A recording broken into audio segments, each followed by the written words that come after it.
gentlemen, it's now time for the starting lineups for this evening's Game 4 of the Freedom Division Championship Series, featuring the Sugarland Skeeters and your York Revolution. First, the starting lineup will be visiting the Sugarland Skeeters. Stupid? No, I'm Texas! What's the difference?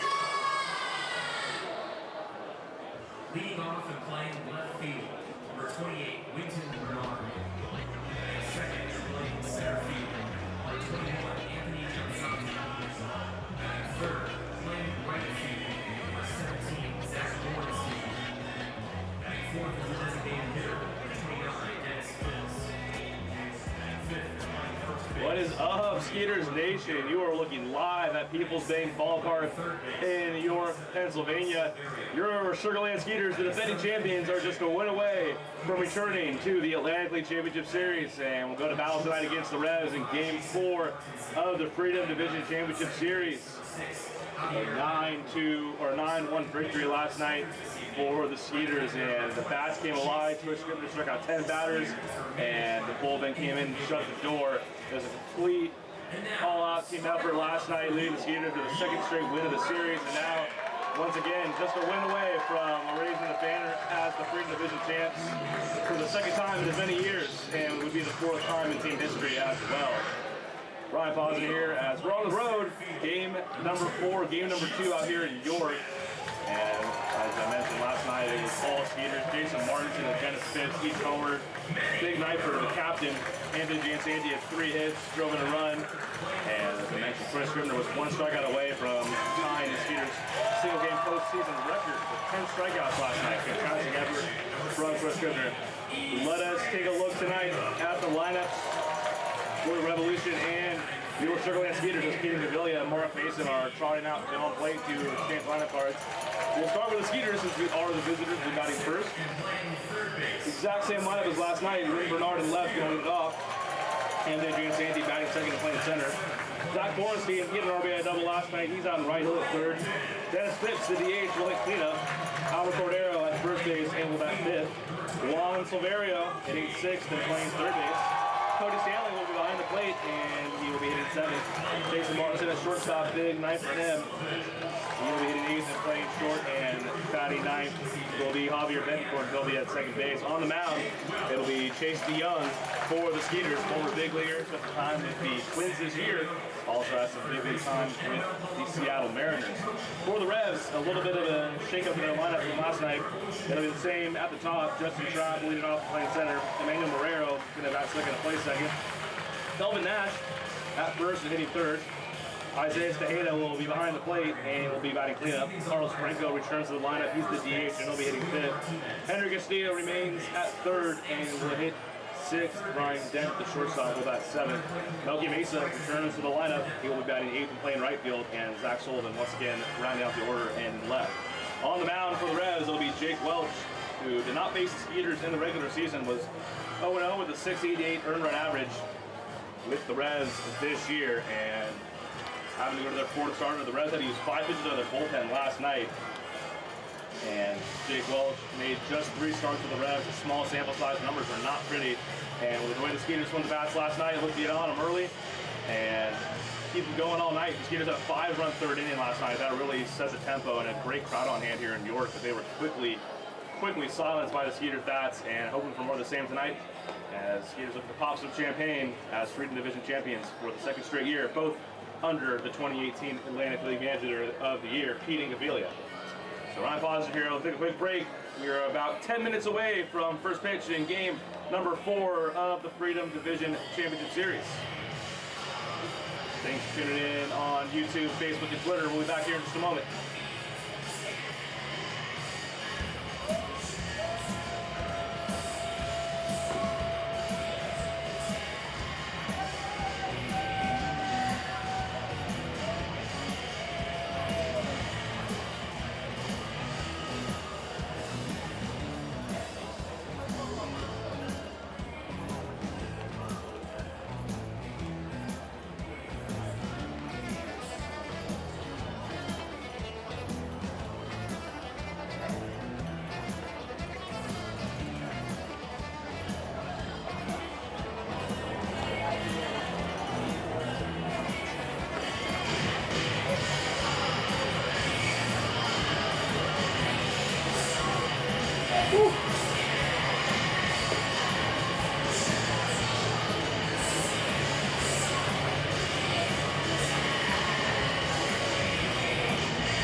and is a candidate for York County Register of Wills, past president of Rotary Club of York, and his host family to York Revolution pitcher Josh Judy.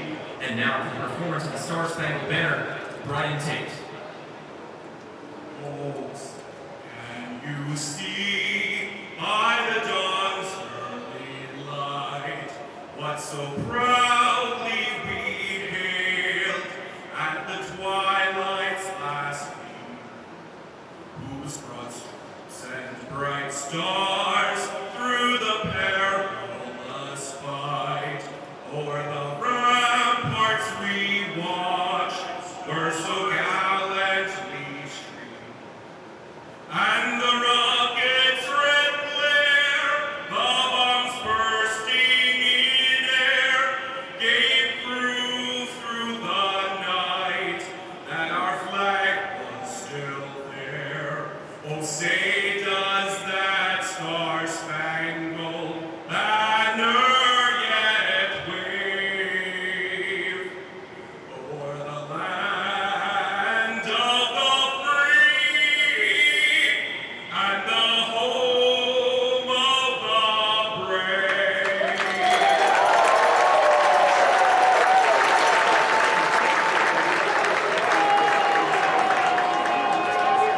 The York Revolution asks all fans to always be aware of bats and balls when they enter the stands. If you'd like to be reseated behind protected netting, please alert the usher who will accommodate you.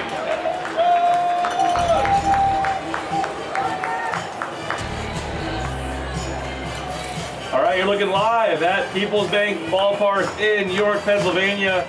Game number 4 is just around the corner as a beautiful rendition of the national anthem, and Wynton Bernard is getting ready to take on Jake Welch and the Revolution. Skeeters need just a win tonight, folks, and they're moving on for a date with the Long Island Ducks in the Atlantic League Championship Series. The Ducks wrapped it up last night on their end, and now the Skeeters are going to do more of the same here tonight on the road. It was a 9-1 win last night in Game 3, and the Skeeters are going to set up the exact same 9-hitter they did last night.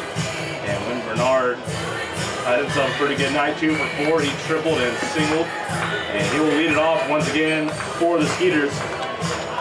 So Jake Welch, the righty, just 3 starts with the Revs this year. He was acquired from Evansville, the Evansville Otters of the Frontier League, for a player named later with Evansville this year. Was 8-5 with a .293 earned run average.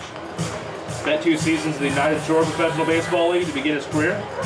And product of Notre Dame College, so not Notre Dame Fighting Irish, Notre Dame College out in Euclid, Ohio. Native of Spencerport, New York, suburb of Rochester, New York, and wearing number 40. And he'll be in the nod here tonight, and Wynton Bernard just about ready to step on in. Skeeters just a win away from the first back-to-back trips to the Atlantic League Championship Series in team history. And I'm happy to be here. I've tried to do my part at least. Baseball is a spiritual, or game of rituals, and I ate the exact same pregame meal. I'm wearing my hat the exact same way here in the broadcast booth. I went to the exact same coffee shop today, and looking to replicate all the success the Skeeters had last night. So Wynton Bernard is going to step in, and he's hit .308 so far this series. And he hit .314 in the regular season. He has just hit and hit and hit some more since joining the Skeeters out of the Cubs farm system. And Welch out of the stretch to begin this one. First pitch to Bernard is a ball taken low and in, 1-0 the count. Bernard had triple down the right field line. That kick-started a 5-run third inning last night. That left with little to no doubt about the outcome of last night's game. That one misses well inside for a ball, 2-0. So see a little bit of contrast here. The Skeeters signed up a former major leaguer and Chase DeYoung tonight, looking to seal the series, and York turning to a guy who has not pitched a whole ton for them and comes over from the Frontier League. And he is quickly behind. 3-0 here to Bernard. And York had to use 5 pitchers last night, including their starter, Duke Von Schaumann, who only went 2 1/3 innings. And they had to go to Austin Steinfort, who was really the only pitcher who had any kind of success last night. And 3-0 take all the way from Bernard. That one gets in, and the first strike of the night is through there for Jake Welch. Or Len Lenny Fiores, the lefty, got rocked a little bit. Philip Walby was knocked around a bit in that third inning, and that one swung on and fouled off to Garrett Tejeda, who is wearing sleeves, and I can report that. And even Steinfort was touched up for a run, but he really was the only reason that game didn't go completely off the rails for that bullpen in New York. Robert Carson finished out the night with an innings relief himself, so they had to go deep into their bullpen, and you imagine they're going to try to get some length here out of Welch. However, looking at the game logs, his last start, not a good one against the Barnstormers. That was on September 22nd. Went just 4 2/3, allowed 7 runs. 3-2 pitch. Bernard chops it foul. It's going to remain a full count here to Witten. Bernard had 14 stolen bases to tie for the league lead in the month of September.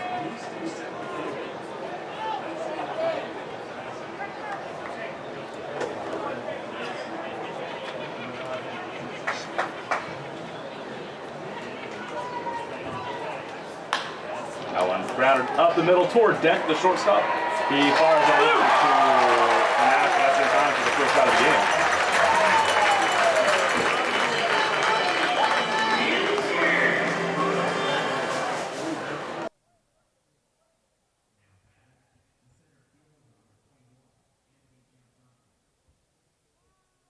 So it'll be Captain Sugarland here with 1 down. Bernard grounding out to begin this one.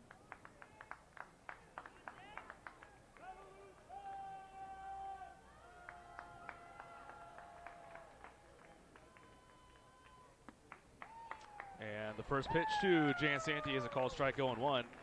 3 hits last night for Captain Sugarland. And he looked good in BP once again today. It's his birthday as he's celebrating himself a birthday out here in New York, and he's hoping to celebrate in grand fashion as that one's crushed to left field. That is off the arch nemesis. Jan Santee was thinking about getting 2, but he's going to hold up at first base with a long single off the big green wall out there straight away left field.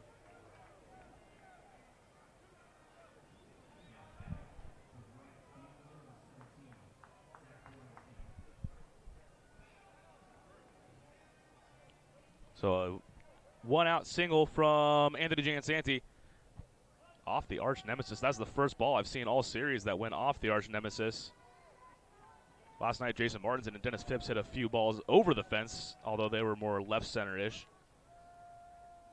That one taken inside for a ball to Zach Borenstein. Jan Santee, 3 hits last night, leads the night off with a single. Although all 3 of his hits last night, he was kind of messing with himself. He hit the exact same spot on the diamond for his 3 hits, right through the 5.5 hole, and that time just missed a home run to open the scoring for the Skeeters, but a good sign as the bats look to be alive once again here in New York, and see if Zach Borenstein can keep it going. 1-0 from Welch. That one is swung on and fouled straight back.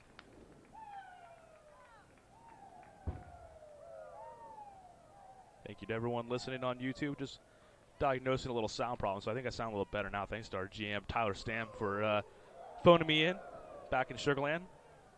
Hope everyone is doing well back home, as it's been great out here in New York so far. Big win last night for your Skeeters. And they've got a pitcher who, in a small sample size, has not fared well in a lineup that is red hot. Good lead for Jan Santee at first. Does not go. Borenstein hits that high but shallow in right field. Melky Mesa under it, and Mesa has it for the second out of the inning.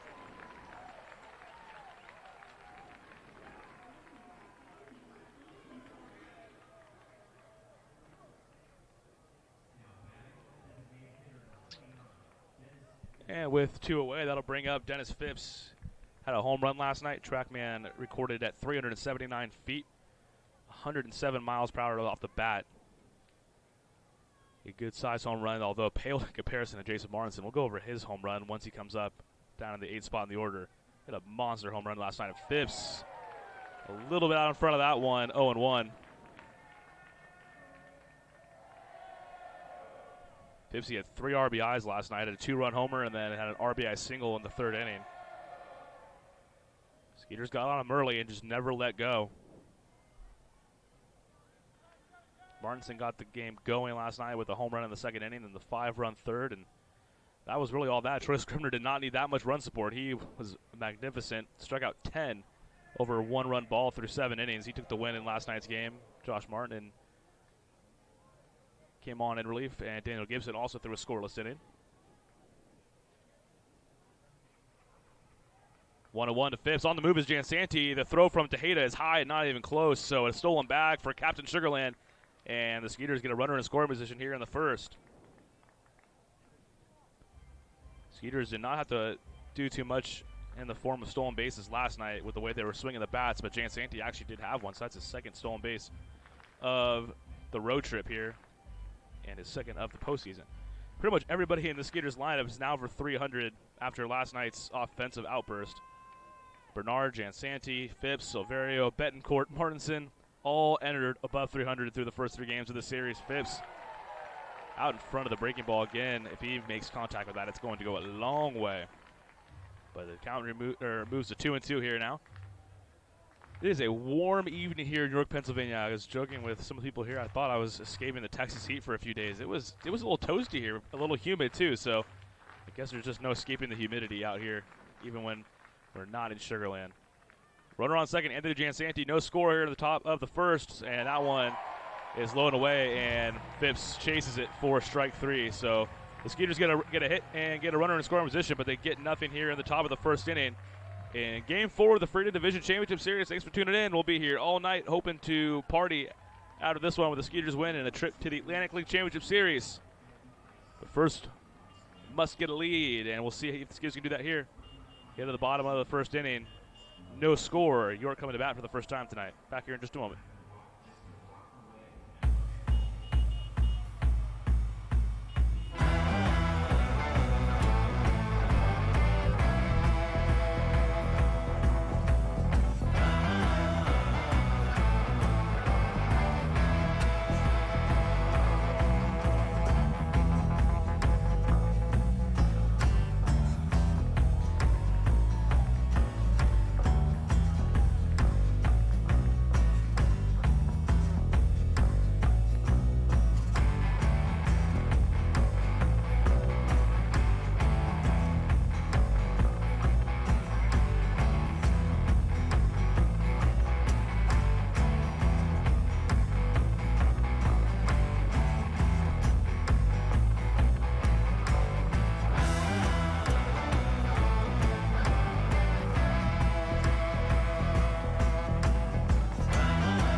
If you were asleep, Cannonball Charlie just woke you up. That is a big blast coming from the right field area. So we had our cannon shoot away from people. That one, it just shot right toward you from right field.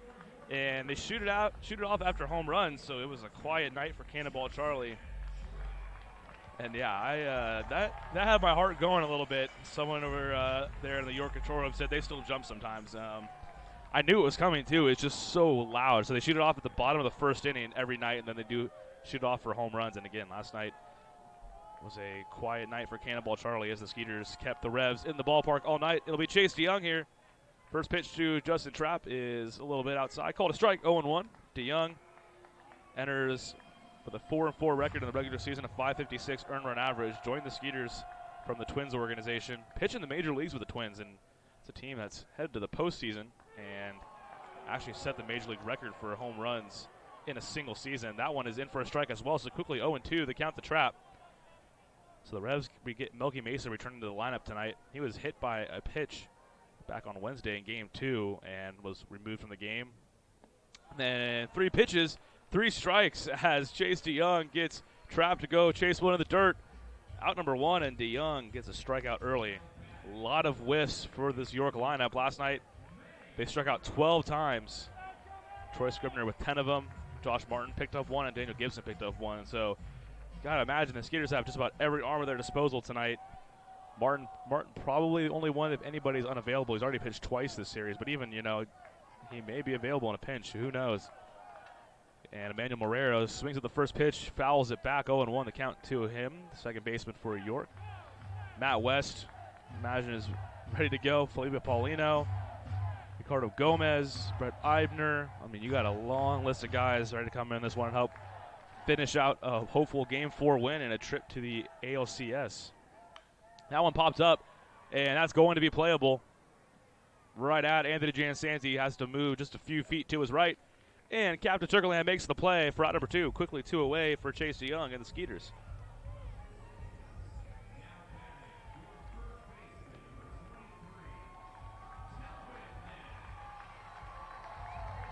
A 9-1 win last night. The Skeeters pounded out 13 hits. York had 7 of them. Had 7 hits, just the 1 run. They did not score after a first inning RBI double from Isaiah Tejeda. That was all the damage for them last night. And that rally started with this man up to bat now, Telvin Nash, who doubled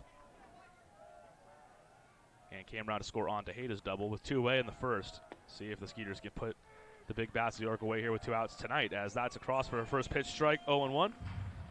Chase DeYoung, Long Beach, California native, entering his first season with the Skeeters, his 8th as a pro. Imagine he had some big league time this year with the Twins, past years with Seattle.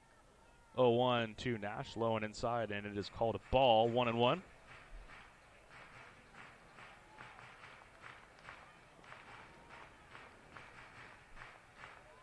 DeYoung started the last game of the regular season. That was a rain-shortened outing for DeYoung. Threw just 4 innings.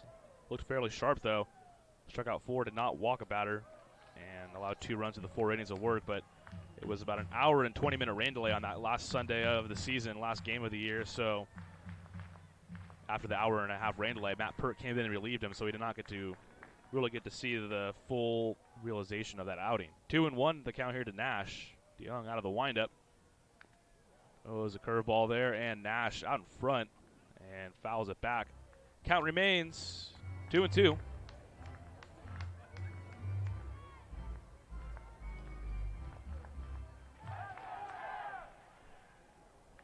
Kept Nash quiet since homering in game number 2. Or game number 1, rather. Since that game 1 home run, it has not been the Telvin Nash most teams have experienced. And that one's crushed to left field, and that is not coming back. Telvin Nash has left the building, a solo home run to left field. And York's going to take a 1-0 lead tonight here in the bottom of the first. I guess I should have shut my mouth talking about how he had produced since that game 1 homer. He delivers over the arch nemesis there in left field, and the Revs are going to take a 1-0 lead again here tonight. They did that last night, though, too. They took a 1-0 lead in the bottom of the first, and the Skeeters rattled off 9 unanswered runs. Chase DeYoung already back on the mound. He's ready to go. There's not much you can do there. Telvin Nash has done that many a times this year, including the postseason. Now it's his 43rd home run of the year. Second home run of the postseason as he goes over the arch nemesis. And now Tejeda swings over the top of that one, 0-1. Getting a little deja vu here. That's the only time the Revs scored last night was with 2 outs in the bottom of the first, and they strike again here tonight on a solo shot from Telvin Nash.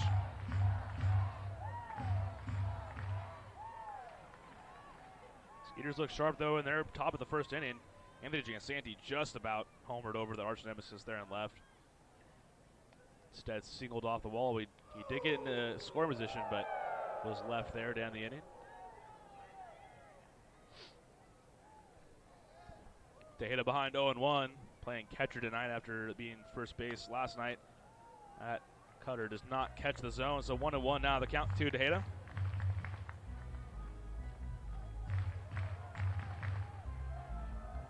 Sun setting here on York. As I mentioned, it was a hot afternoon, but it's starting to cool down a little bit. Skaters in their alternate black uniforms, the Revs in their alternate blue uniforms, and that one, another big hook from DeYoung. And Tejeda swings over the top of it. 1-2.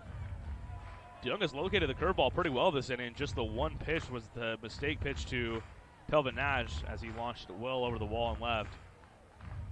They got Justin Trapp swinging to open the game. Had Morera out in front a few times. He had Nash out in front the pitch before he homered. And now he's got Tejeda down 1-2.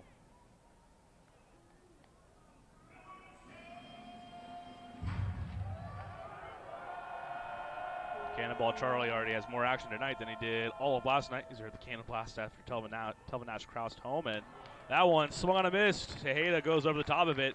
So that breaking ball from DeYoung looking sharp here early on, but the Revs are going to strike first tonight. A solo shot from Telvin Nash here has him out in front 1-0. We head to the top of the second in Game 4 of the Freedom Division Championship Series. Skeeters a win away from heading back to the Atlantic League Championship Series. They have a little bit of comeback to do here. They trail just 1-0 back here in just a moment.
Move to the top of the second inning. York has jumped out to a 1-0 lead tonight. Solo home run by Telvin Nash in the bottom of the first inning. The Skeeters are going to send up Albert Cordero, Juan Silverio, and Cody Stanley here to get things going in the top of the second inning. Only a matter of time, really, you'd imagine, until they get to Jake Welch. Spent most of his year in the Frontier League, and in 3 starts, he allowed at least 5 runs in 2 of them, including 7 in his final start of the regular season. His first start, he threw 6 1/3 innings, just allowed 1 run against Long Island. But after that, a combined 12 runs in 10 2/3 innings of work to close out his season. So you imagine the Skeeters should be able to get to him here fairly soon. Almost got to him in the first on Anthony Giansanti rocket off the left field wall, but they're unable to push him across as Albert Cordero takes the ball outside 1-0. Feels like the inning had a chance to get away from Welch pretty early, as that one's outside as well, way outside. 2-0 the count now at Albert Cordero. I mean, he went to 3-0 to one Wynton Bernard, and then his next batter he faced, Anthony Giansanti, with the single, and seemed like the Skeeters were going to strike first tonight. Although I mentioned it last inning, the Skeeters were in this exact spot last night. They were trailing 1-0 going into the top of the second inning. That was the only time they trailed all evening. 2-0 pitch, chopped to the right side. Up with it is Marrero. His throw to Nash is in plenty of time to get Coco for out number 1.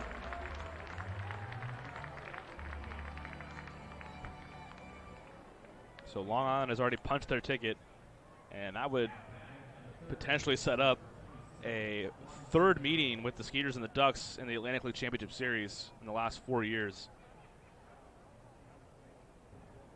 But first, must grab a W either tonight or tomorrow. Hopefully tonight. Tomorrow it'll be Mitch Atkins versus Mike Hochschild, a rematch of Game 1 if that game is necessary. First pitch to Juan Silverio is taken outside, 1-0. Will just had to work behind in the count nearly to every batter tonight. Silverio, a 2-run double last night off the right field wall, smoked one off that big wall out there in right, and takes that one in the dirt. Count is 2-0. As mentioned, Welch is really laboring early on, throwing a lot of balls in the dirt, not missing by a lot. He's not missing close at all. So 1-0 lead for York here, top of the second inning. Each team with a hit so far. 2-0 pitch to Silverio. That one outside and somehow got in there for a strike. 2-1. A lot of hot bats for the Skeeters, but Juan Silverio having himself arguably the best postseason of any Skeeter so far. 364 average through the first 3 games. He's doubled, tripled, driven in 3 runs, stolen 2 bases. Got a 417 on base percentage in that span, and he has a hit in 10 straight games dating back to the regular season. And if you know anything about Juan Silverio, he carried this offense at times in the regular season. He was really one of the more consistent bats, if not the most consistent bat in the Skeeters lineup all year. End of the season at 293, 14 homers, 68 RBIs. The top 10 in the league in hitting, and the 2-1 pitch to him here. Well outside and low, and ooh my. That was way outside. Called a strike though, 2-2. Silverio clearly upset, as you can see. I don't blame him on that one. That looked like ball 3, but he takes a second to recollect himself. And is back in the batter's box. That one looked way outside, but 2-2 now the count. And that one kind of a quick pitch, and right at just the trap. He started in, now making his way back, and he is up with it for out number 2. Silverio was kind of waving his bat at the TrackMan box, and he's now looking at the box. I think he's got a few words for Mr. TrackMan. 2 away now. That'll bring up Cody Stanley, the catcher. He has started behind the plate now in all 4 games of this series.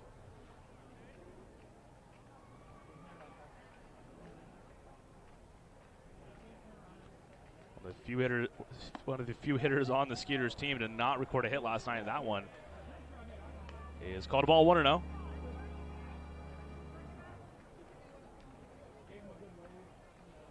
Stanley and Albert Cordero were the only 2 hitters without a hit in last night's game. Stanley has had himself a pretty nice series, though. 2 for 8 with an RBI and 3 walks through the first 3 games. Drew one of those walks last night. And Albert Cordero, who had a 13-game hitting streak going into this series, looking for his first hit of the series. That is only a matter of time, as Coco came in as probably the hottest hitter in the Skeeters lineup, maybe outside of Witten Bernard, 2 of the better hitters in the league. Both made a good case for Player of the Month in the league in September. Both hit 375 in the month of September. Jason Martinson on deck. Count is 2-1 here to Cody Stanley. 325 down the line to right field, so plays kind of like a short porch for both lefties and the righties. Takes the fastball up there, and it is called a ball, 3-1 now. Stanley did a fantastic job last night. I was talking about after the game. I mean, they did not have to use Troy Scribner's curveball at all, really.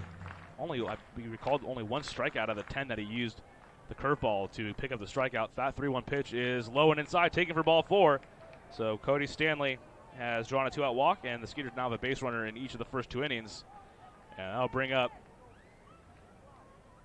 one of last night's many heroes, Jason Martinson.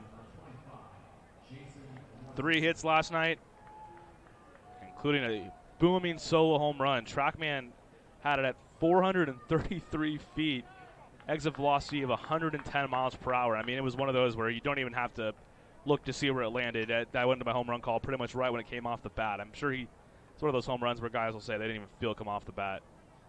First pitch is way outside from Welch, 1-0, as he's kind of kicking some dirt around the mound. Didn't really have any footing there. 3 hits last night for Martinson. Stole 2 bases. And the home run was the first strike of the night for the Skeeters. The first of 9 runs they scored off Revolution pitching. And 1-0, and they're going to look Stanley back there all the way to first base. Martinson had 15 homers in the regular season. Don't think any of them travel quite as far as that one he hit last night, though. Long set from Welch. The 1-0 pitch is a front door breaking ball, which drops in there for a strike. 1-1 the count.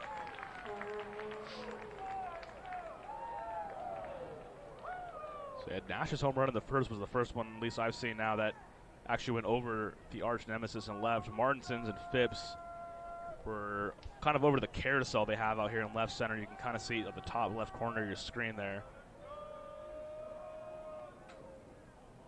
2-1 pitch is in the dirt and blocked by Tejeda. Well outside though, and 2-1 the count now.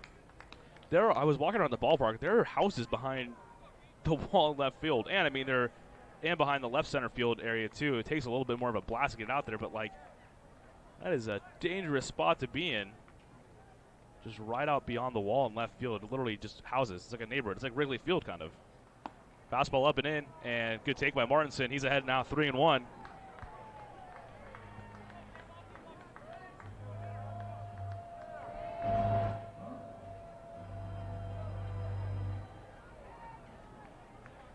So she'll get a pretty good pitch to rip out here.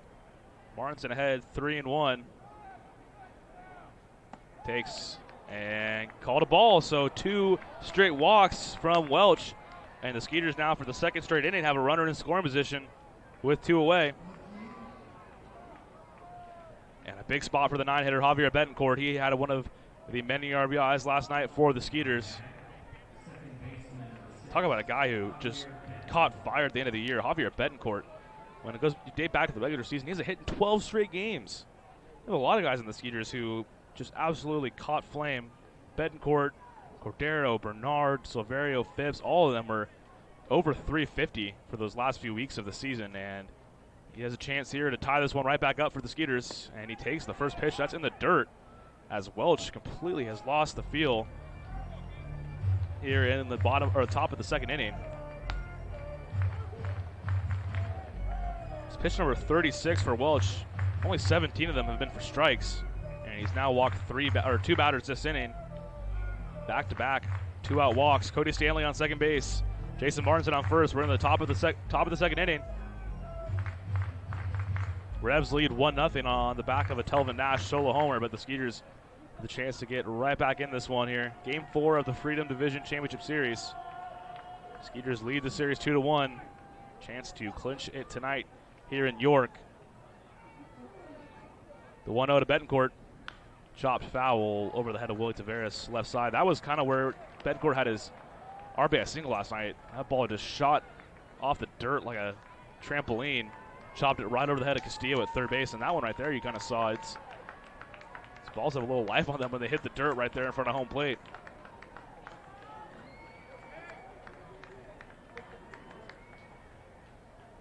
Count even at 1-1 here to Javi. Going with the high sock look tonight. That one popped up left side. Ryan Dent calls off Zach Sullivan, and Dent has it for out number 3. So the Skeeters get runners on first and second. Back-to-back walks, but they're unable to push across their first run of the night. York leads 1-0. We move to the bottom of the second inning here at Peoples Bank Park. We're in game number 4 of the Freedom Division Series, and we'll be back here in just a moment.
back to game number 4 of the Freedom Division Series here in York, Pennsylvania. York leads 1-0. We move to the bottom of the second.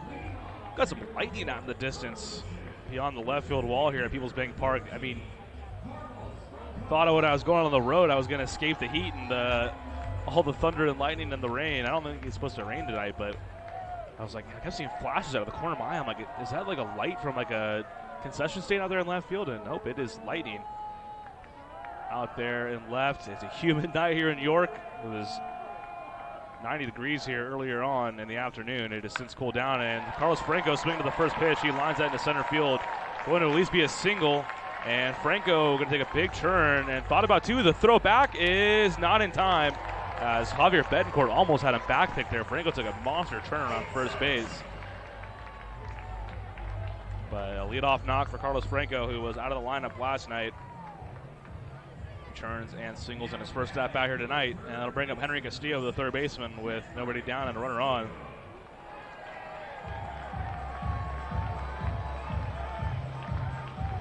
York has struck first tonight on a Telvin Nash solo home run.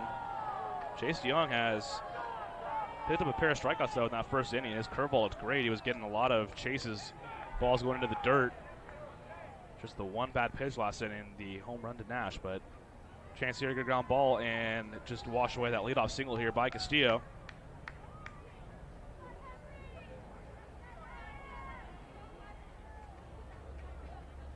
Castillo's had a nice series so far. Comes in at 364 through these first 3 games. Squares the bunt. Takes though as that one misses low. 1-0.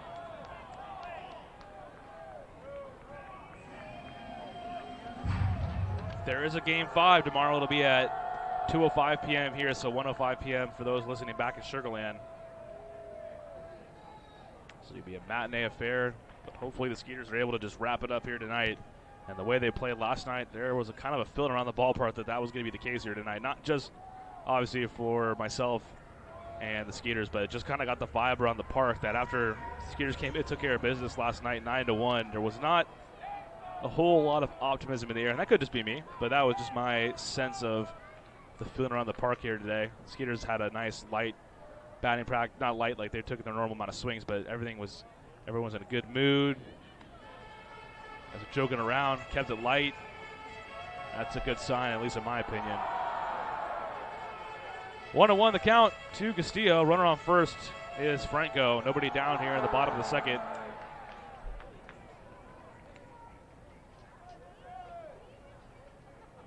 One pitch, that's grounded toward Betancourt, who knocks it down, and right toward Martinson, who picks it up.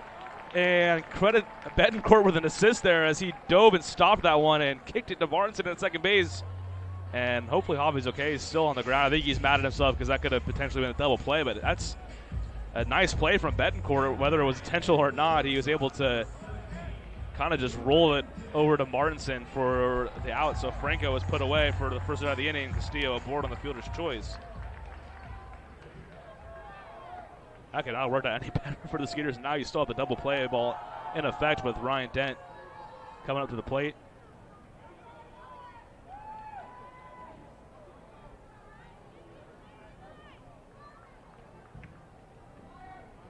Betancourt now shifted a little bit farther toward the second base bag after that one was hit a little bit closer up the middle, and Dent takes a big swing at the curveball and is way out in front, 0-1.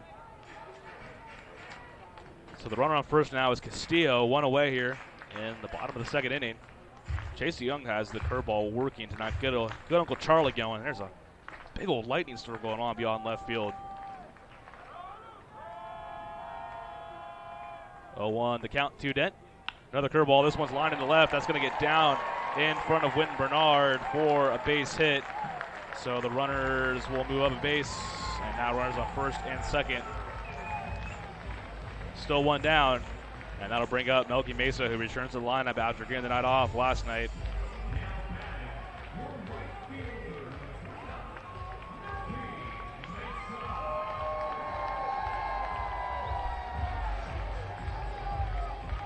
Melky Mesa, apparently he comes up to Baby Shark, so he's got the whole crowd doing the Baby Shark dance here at Peoples Bank. Still a ground ball away from getting out of this one if you're Chase Young and the Skeeters. The runner on second, Castillo. The runner on first, Dent. Long look at Castillo there at second. First pitch to Mesa is a fastball in there for a strike, 0-1. Definitely was nice to have Mesa in the lineup last night. He had himself a pretty good year.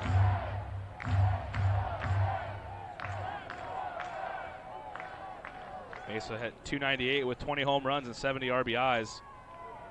And chops that one foul left side. He was hit by 3 pitches to the first 2 games of the series.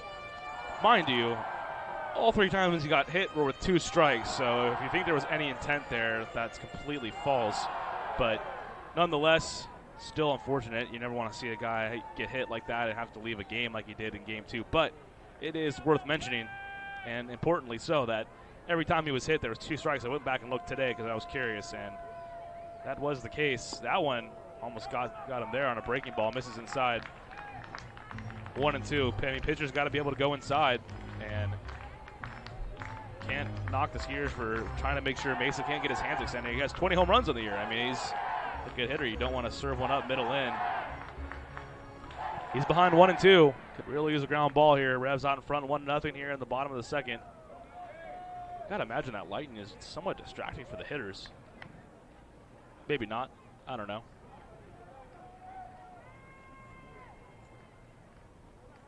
Out of the stretch, DeYoung. Big lead for Castillo a second. He looks him back there now. That one swung and a miss. Mesa out in front of the breaking ball. 3rd strikeout of the night for DeYoung. All 3 coming on that curveball, and he's got it working. Chucks the deuce and has a strikeout there.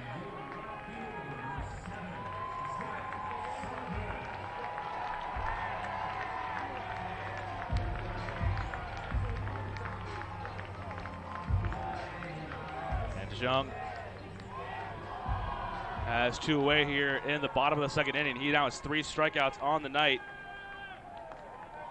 And a chance to get out of this inning without any damage as Zach Sullivan going to come to the plate.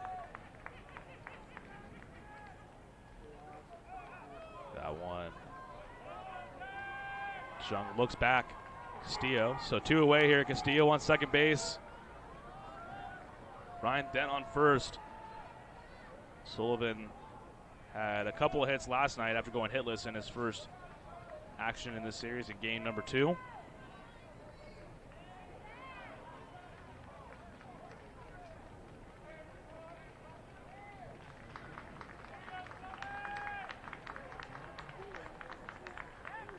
First pitch to Sullivan.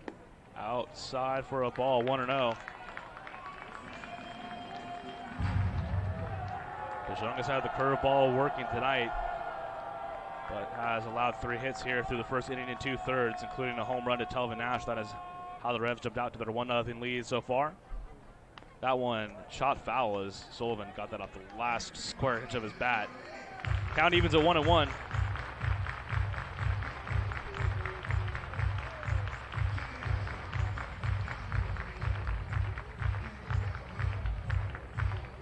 DeJong made 3 starts against the Revs, was 1-1 with a 6.00 ERA against them in the regular season. Castillo dancing around there behind second base. The 1-1 pitch chopped off the gear of Cody Stanley straight back, so the count moves to 1-2.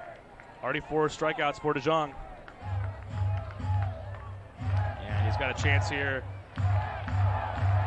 for a 5th. 1-2 the count to Sullivan, 2 away here in the bottom of the second inning. Skeeters looking to strand a few runners on the base paths for the Revs.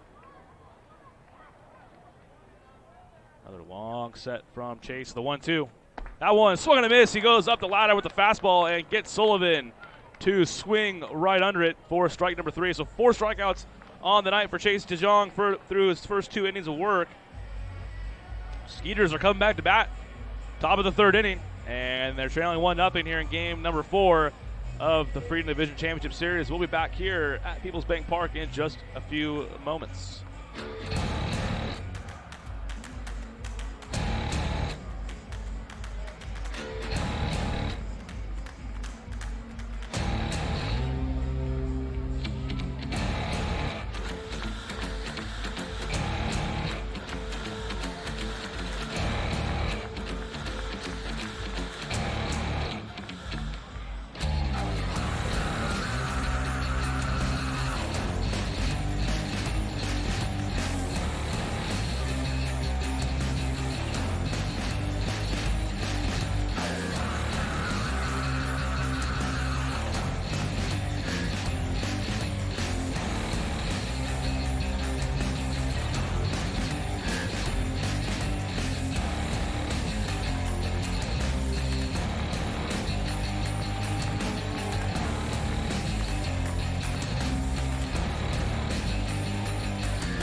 back live in York, Pennsylvania, getting ready for the top of the third inning. 4 strikeouts so far for Chase Zhang through his first 2 innings of work. The Revs do lead 1-0 though. They have 3 hits, and one of them was a booming solo home run from Telvin Nash. But the Skeeters going to reset the order here as it'll be Wynton Bernard to lead it off. It's been 2 scoreless innings for Jake Welch. I wouldn't call him the prettiest of innings. Skeeters have gotten a runner in scoring position in the first 2 frames. And he walked a pair of batters last inning. Did Jake Welch, the righty for the Revs, and his first pitch to Bernard is outside for called a strike, 0-1. I have to wait a few seconds now because I guess I have no conception of the strike zone tonight. Looks like Bernard was a little puzzled with that one himself. 0-1 pitch. That one's going to be called a strike as well as Bernard is quickly down 0-2. Waiting ground out to Ryan Dennett, shortstop in his first at bat. Lightning still going on there. There's a lot of sideways lightning bolts going on behind left field. That one, I believe, is outside enough. Yes, it is. 1-2 the count. Don't mean to get snarky, but there have been a few pitches today that I didn't even think to wait for the umpire to call it, but I guess reserve judgment on that. The 1-2 to Bernard. That one is in the dirt. 2-2 the count. Get Winton on base, get that speed on the base paths. Anthony Jansanti, the birthday boy, celebrating a birthday this evening, has already got himself a single off the arch nemesis. He's on deck. Love to have him come up with a runner on base for a 3-hit night last night.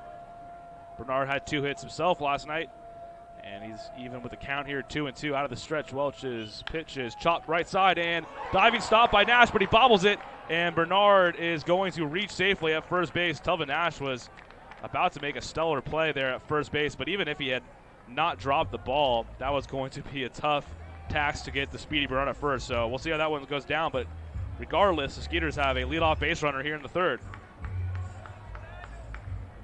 And they're going to give him a single there. So that's the second hit of the night for the Skeeters, and that's a good call. I mean, that was, I said, even if, I mean, first off, Nash had to dive just to even stop that one. And then if he comes up with it cleanly, I don't know if he gets Bernard. So Jansanti up after singling his first at-bat. Wynton Bernard on first base. Skeeters trailing 1-0 here in the top of the third, but they've now got a runner on in each of the first 3 innings. First pitch to Jansanti, taken for a strike, 0-1 the count. Baseball is obviously a game of superstitions, and Jansanti with his Finkel Dolphin shirt from Ace Ventura used that during batting practice again, and why not? And they're going to throw over to Bernard. Kind of a quick move there from Welch, but Winton is back safely. Bernard is definitely not afraid to try and swipe a bag. He was second on the Skeeters with 32 stolen bases on the season. Trailing just Rico Noel, who stole 45, despite only playing 52 games. Bernard only played in 61 games, and he stole 32. Big hole on the right side for Jansanti. He peppered that left field wall in his first at-bat. He's behind 0-1. Welch's delivery. That one is outside. 1-1 the count. Welch has already walked 2 batters, both coming last inning. Cody Stanley and Jason Martinson drawing walks. And then Jansanti, he moved into scoring position in the first after singling and then stealing second base. See if Wynton Bernard maybe he's on the move at some point. He's got a healthy lead there at first. 1-1 pitch to Jansanti, ripped and foul down the left field line into the seats. That one was absolutely crushed. Everyone's all right down there in the corner. And looks to be everyone is okay there. Skeeters bullpen checking in on them. Yep, they're giving the double thumbs up. Everyone's good down there. That was an absolute rocket off the bat of Anthony Jansanti. No doubt about it. He's seeing the ball well. Another quick move over there to Bernard. That one actually skipped, but stopped by Nash. That was apparently too quick of a move for even Bernard or for Welch. That one was a good 10 feet or so in front of Nash. I guess lucky for York's case, that one was an easy hop to take. And now Bernard is having a chat with the first base umpire, and I believe he's asking him if Welch even took his foot off the rubber, which he must do now in the Atlantic League, and I think he's asking for a balk potentially. That one is swung on a miss by Jansanti, and the foul tip is held on by Tejeda, and that'll be the first out of the third inning.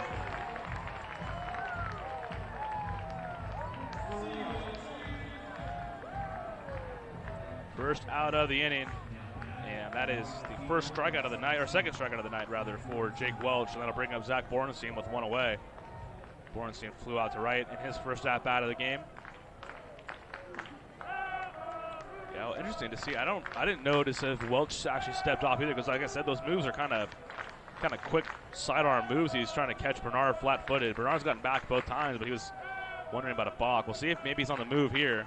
First pitch to Borenstein is a fastball up and in, taken for a ball. 1-0.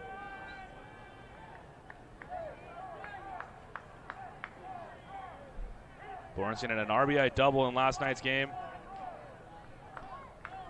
He had 16 home runs in the regular season, and he had a ball that went over the brick building out there beyond the right field seats into the neighborhoods in the home run patio out here.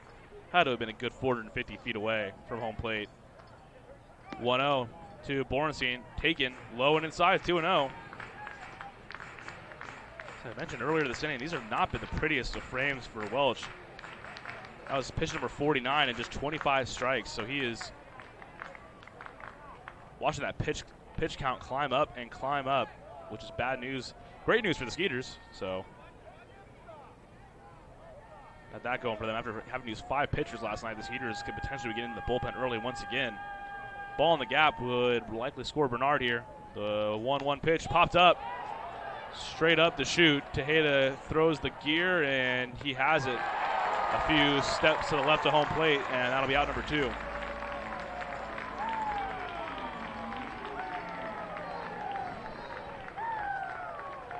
And with 2 away, it'll be up to Dennis Phipps to try to cash in this run. When Bernard led the inning off with a single, he remains at first base.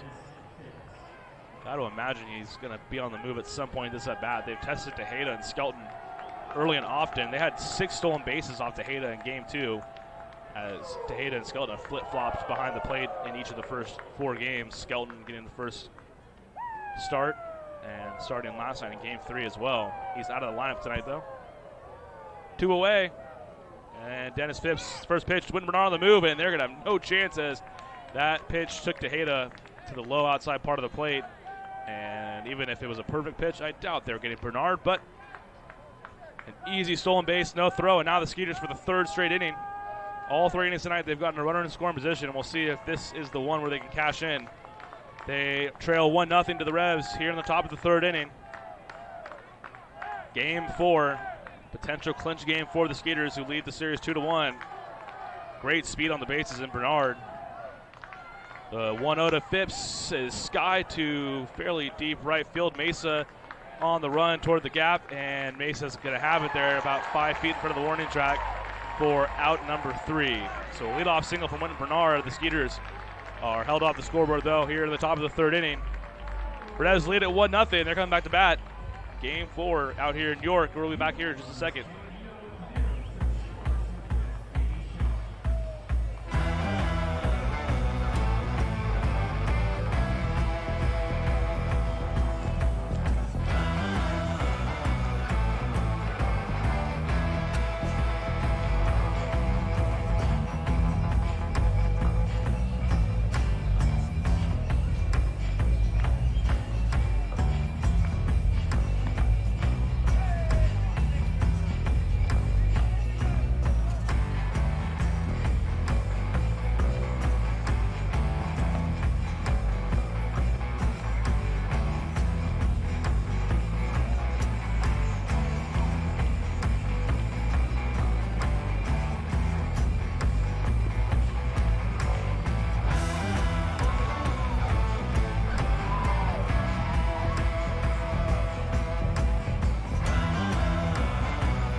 We move to the bottom of the third inning.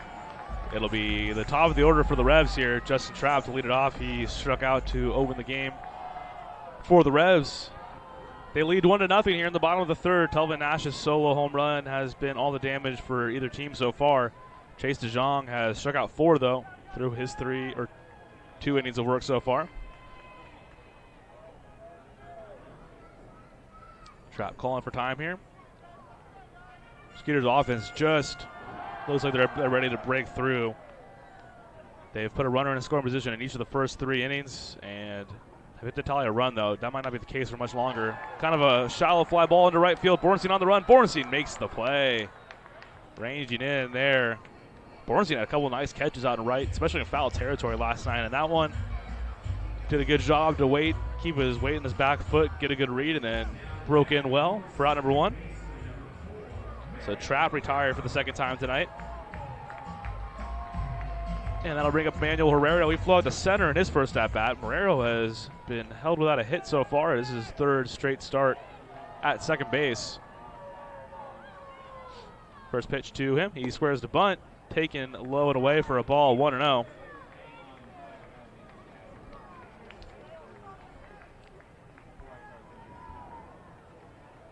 DeJong made his Major League debut in 2017 with the Mariners and was with them 2017 and 2018. That one popped up, foul territory down the third base side. Martinson calls off Severio. Martinson has it for out number 2, just a bit inside the fair territory down the left field line.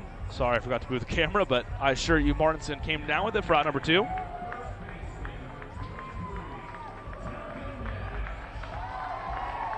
So 2 away, that'll bring up Telvin Nash. You hear the crowd kind of come back to life here. 3 hits for the Revs so far tonight, none bigger than that one in the top of the first, or the bottom of the first. I got to get used to being on the road. Excuse me. But that one sailed over the left field wall out here in York, which is over 30 feet tall, but I think that one would have been well gone out in Sugar Land as well. That was hit pretty well by Nash. He takes low and away, 1-0.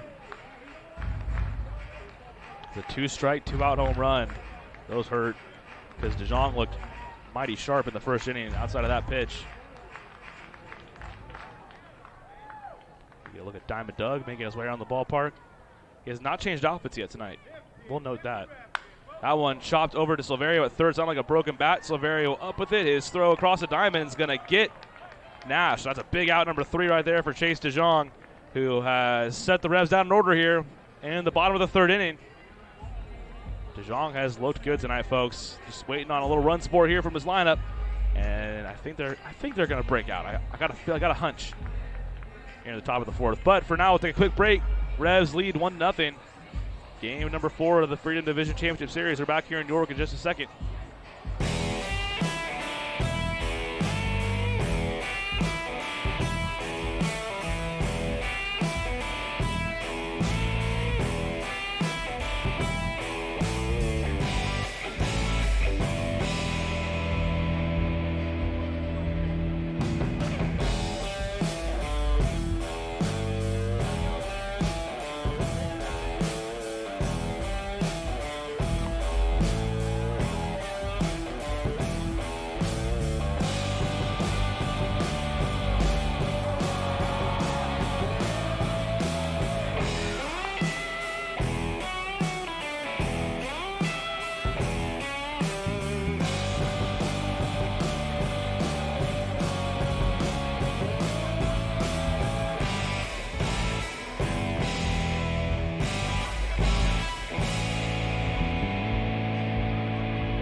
Coming to you live from York, Pennsylvania. Skeeters looking to get back in this one. They trail 1-0. As we move to the top of the 4th, it'll be Albert Cordero, Juan Silverio, and Cody Stanley for the Skeeters.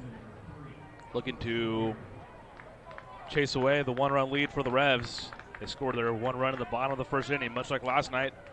Skeeters offense broke out for 13 hits and 9 runs last night. They've had 2 hits through the first 3 innings, just no runs so far. They've also put a runner in scoring position in each of the first 3 innings. Welch has already thrown 52 pitches through 3 innings. They've got his pitch count up, and that's worth noting because the Revs had to use 5 pitchers last night, and Welch gets across the first pitch strike to Coco, 0-1. Coco's due. End of the season on such a tear, has yet to collect a hit through the first 3 games, but you know that it's just a matter of time. That one up and away, easy take there for Coco, 1-1 the count. So they do this thing at Revs games. They have the Baby Shark cam, and they have a dubstep remix of Baby Shark, which I have never heard, and it kind of slapped. Kind of down with it. And Melky Mesa comes up to that song every time. That one lined through the hole, a diving attempt from Ryan Dent, not going to get it. That one's into left for a leadoff single for Albert Cordero, and there you go. I was saying he was due, had yet to pick up his first hit of the series, and he has it there, an opposite field single to lead off the 4th inning, and the Skeeters have now put a runner on base in each of the first 4 innings. It is just a matter of time before they break open here against Welch, who did not have good numbers on the regular season, albeit it was a limited sample size here for the Revs, but has not been sharp since putting on a York uniform. Skeeters looking to knock him around here. Juan Silverio lined out in his first at-bat of the night.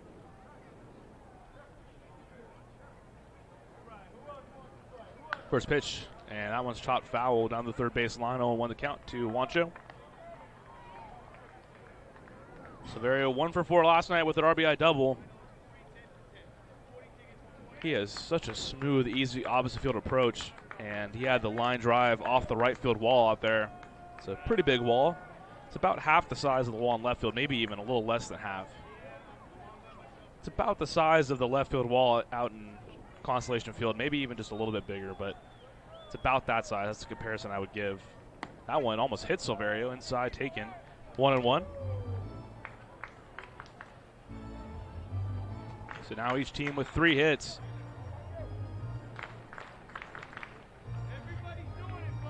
Chase DeJong has looked great through his first 3 innings of work. Just the one pitch I'm sure he'd like to take back at Telvin Ashton over the left field wall. Count even here to Silverio, 1-1. Coco not a huge lead there at first. 1-1 pitch is a breaking ball taken inside for a ball, 2-1. Silverio had a couple of tough pitches called for strikes in his last at-bat, and that one he gets the benefit of the doubt on, and Welch snaps to get the ball back.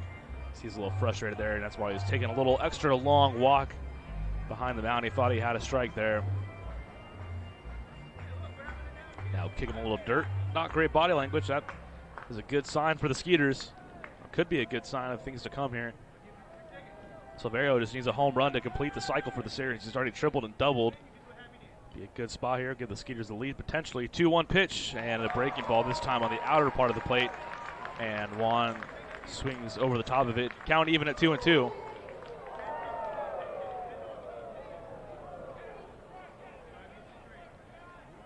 Silverio hit a ball right at Justin Trapp. Struck it pretty well in his first at-bat. Out to center field. Saw a big old lightning storm over out in left field.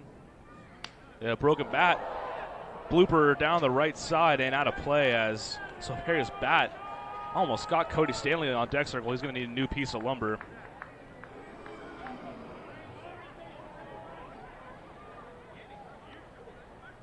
Nash did not really have a play there. Good amount of foul territory. It seems like it's more foul territory out here in People's Bank Park than Constellation Field. So count still 2-2 to Silverio as he's got some pine tar in his new piece of lumber. That bat broke pretty much right above the handle. Nearly the entire bat came flying back toward the net behind home plate. Ball, though, went to the right side onto the warning track near the Revs dugout on the first base side. So still 2-2 count. Pitch to Silverio, swung and a miss. He went fastball in, and Silverio is unable to catch up to it. And he's down swinging for out number 1.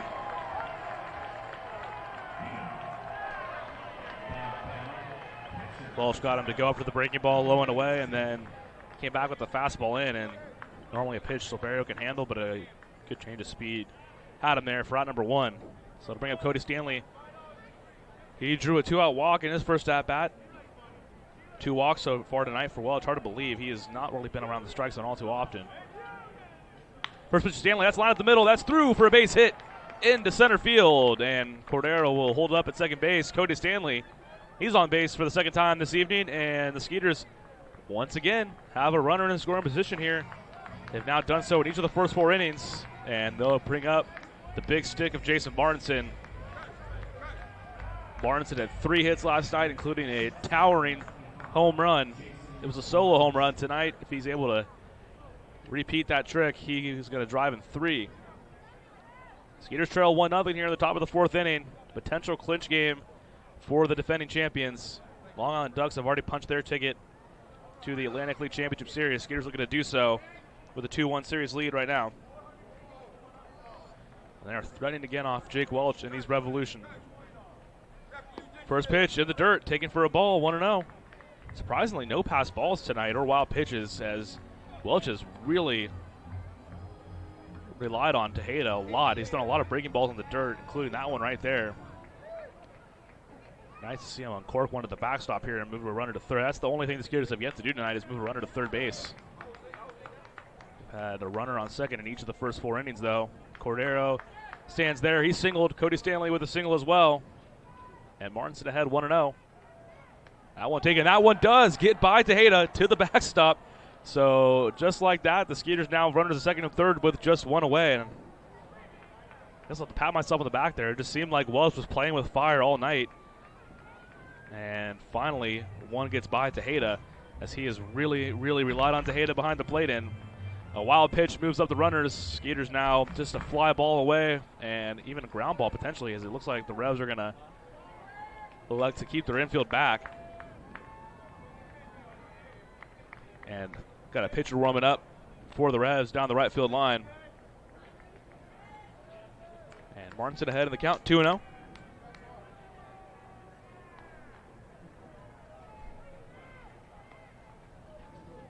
Pitch is taken for a strike, now 2-1. The folks here in New York are very kind. You cannot see down the right field line, but they've informed me Dan Miner, the Game 2 starter, is getting loose. So Miner, who was the loser, took the loss in Game 2, a 5-2 win for the Skeeters. They're going to go to him tonight, it looks like. The 2-1 to Martinson. That one almost hits him well inside, and the Revs are going to bring the infield in. Count 3-1 now. This is the best threat the Skeeters have made all night on offense. They got runners at second and third, just 1 down. They trail 1-0 near the top of the 4th inning. They've gotten Jake Welch on the ropes a few times tonight, and they've got him here once again.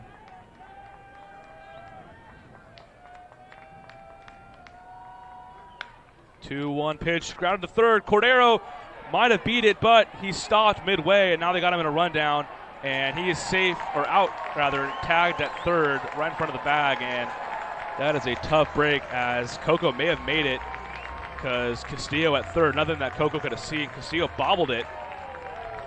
And I don't even know if he was going to try to get Cordero at the plate. He may have just been going to Martinson, but either way, they got him in the rundown there. He's out, and Cody Stanley moves to third. And during the rundown, Martinson got all the way to second base, so that was a tough turn of events for the Skeeters. Still a chance here to tie this one up. It'll be up to Javier Betancourt with 2 away. Runner still at second and third. Tying a run at third. Go ahead, run at second. Javi popped out in his first at-bat.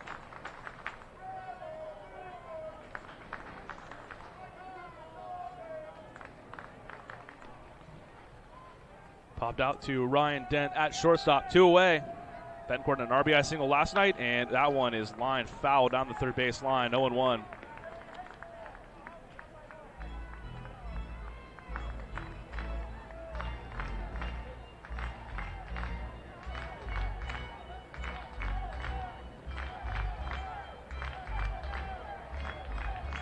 Skeeters are threatening once again on offense.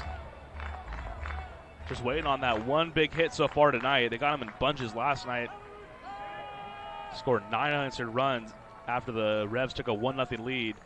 Tonight, Revs still holding on to that 1-0 lead. That one's taken inside for a ball. 1-1 now to Betancourt.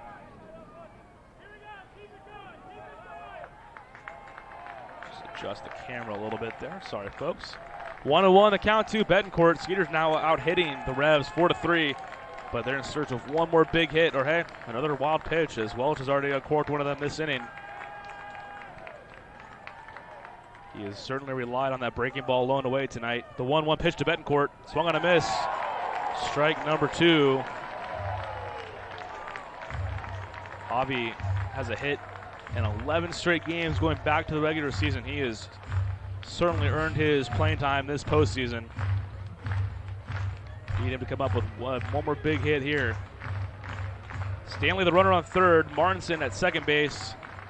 Martinson with decent speed. He's got a good sized lead there as well. Should be able to score on a single. Count 1-2 to Betancourt. That one is swung and a miss. Strike 3 as Welch once again dances out of trouble. And the Skeeters get a pair of hits here in the 4th inning, but they're kept off the scoreboard. Revs taking on to a 1-0 lead. We're moving to the bottom of the 4th. It's game number 4 of the Freedom Division Championship Series. And Chase DeJong coming out for another inning of work way back here at Peoples Bank Park in York, Pennsylvania in just a moment.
And welcome back here to York, Pennsylvania at Peoples Bank Park. Skeeters with a little bit of work to do. They trail 1-0 to the Revs. It'll be Isaias Tejeda and Carlos Franco and Henry Castillo for the Revs here in the bottom of the 4th inning. Chase DeJong has allowed just 3 hits. Unfortunately, one of them was a solo home run to Telvin Ash, and that has been it here tonight for either team. Just the one solo home run in the bottom of the 1st, and the Revs hang on to that 1-0 lead. But man, oh man, Jake Welch has danced out of trouble inning after inning tonight. Walking a tightrope. See the Skeeters break through in the 5th, but for now it'll be Tejeda who takes the first pitch strike 0-1. DeJong has only needed 33 pitches through the first 3 innings. It's a stark contrast from Welch, who came in with 52 pitches to begin last inning, and it looks like his night may be over as Dan Miner was warming up, and we'll see if they go back to Welch for the 5th inning. That one is inside pitch, called a strike, 0-2. Nice curveball there from DeJong. He's had that working all night, and now he's kind of able to use that fastball up, as that's how he got Zach Sullivan to end the 2nd inning with a fastball up, as he's worked his curveball all night. We'll see if he goes to that or goes to the heater. Tejeda steps out. Tejeda, one of the 4 strikeouts tonight for Chase DeJong. Back behind the plate after getting the start at first base last night. And again, Tejeda is going to call for time. Little cat and mouse game here. See if Tejeda wants to stay in the box this time. He's down 0-2. Long set from DeJong, and Tejeda's not granted time. That pitch dropped in, called strike 3 as Tejeda, I don't know what he was doing. He kept stepping out of the batter's box, and he was not granted time. So I don't know what he's barking about, and he is right in the face of home plate umpire Tim Detweiler. You can't just keep calling for time. I mean, he did so twice. I mean, DeJong was taking a long set, but, I mean, if you're not granted time, you're not granted time, and Tejeda is down looking. 5th strikeout of the night, and that was an easy one for DeJong. I don't think I've seen that, at least for a game I've called, where a batter steps out. He was not granted time. I can promise you that. It's not going to be a favorable call from the crowd, but home plate umpire Tim Detweiler gave him time on 2 separate occasions. Like, you got to stand in there and get ready for the pitch at some point, right? I mean, I don't know. Either way, a good turn of events for the Skeeters. Tejeda, who was the batting champion in the Atlantic League, down on strikes to begin the 4th inning. Carlos Franco now up. He singled in his first at-bat in the 2nd inning, and that one is taken low and in for a ball, 1-0. Again, I cannot blame Detweiler there, giving him time 2 straight times before DeJong was able to throw a pitch. Asking for a third is a little bit much. Franco takes low and away there as he's ahead 2-0 now.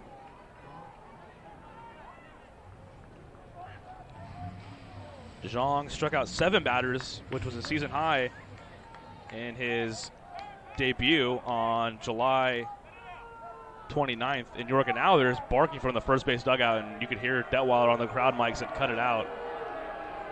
I don't know if it's Tejeda or who it is, but Tejeda, who's already cost himself by striking out looking. He could be given a quick shower here tonight. Count 2-0 to Franco. DeJong out of the windup. That one is low and gets away from Stanley. Franco didn't look like he was thinking about stealing first base. The count moves to 3-0 to him. But yeah, DeJong's first start of the regular season came back on July 23rd against the Revs. And he struck out a season high 7 batters in an 8-5 win for the Skeeters.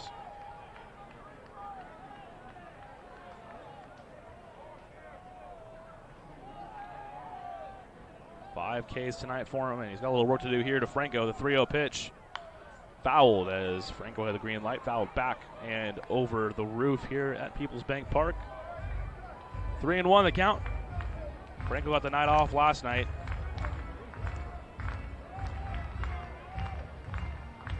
He had a home run off Felipe Paulino back in game 1. 3-1 pitch to him. Is out in front of that and chops it over the head of Cody Stanley behind home plate. Makes it a full count now with 1 away. A weird start to this inning as Isaiah Tejeda tried to call for time for the 3rd consecutive time before a pitch was thrown. Was not granted time and was caught looking, even though he was not in the batter's box for strike 3. It's one of the easier strikeouts DeJong's probably had in his career. Full count pitch coming to Franco. Breaking ball low and in, and DeJong's not able to get him to chase, so Franco aboard with the 1-out walk.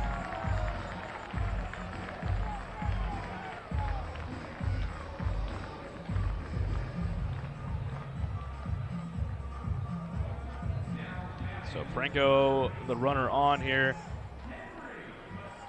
And that'll bring up Henry Castillo with 1 away. Ground ball can still get DeJong out of this. First walk of the night issued by Chase DeJong. Former big leaguer has looked good tonight. He's working out of trouble here as he got Castillo to ground to a fielder's choice in his first at-bat. Out of the stretch, first pitch to Castillo's a fastball away, just misses 1-0.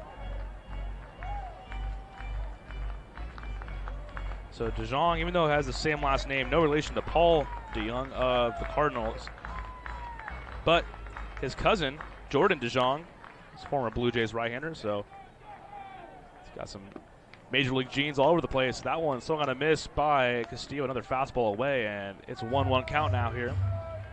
We are in the bottom of the 4th inning out here at Peoples Bank Park. Game number 4 of the Freedom Division Championship Series, and the Revs are clinging on to a 1-0 lead, but the Skeeters have threatened in each of the first 4 innings tonight. Jake Welch has somehow tight-roped out of each of those 4 innings, but still got some time here. Another long set from DeJong, the 1-1 pitch. That one's lined into center field. That one's not going to be caught. That is cut off before it gets to the wall by Jansanti, and they're going to hold Franco up at third base. Nicely done by Anthony Jansanti. Otherwise, that was getting to the wall, and that was going to be an RBI double. So a 2-out or a 1-out double rather for Henry Castillo. He's having himself a good series, but definitely worth noting and star of that play, Anthony Jansanti saved a run there, cutting that ball off before it got to the wall in center field. And so now with 1 away, that'll bring up Ryan Dent. Runners at second and third. Skeeters going to bring the infield in here.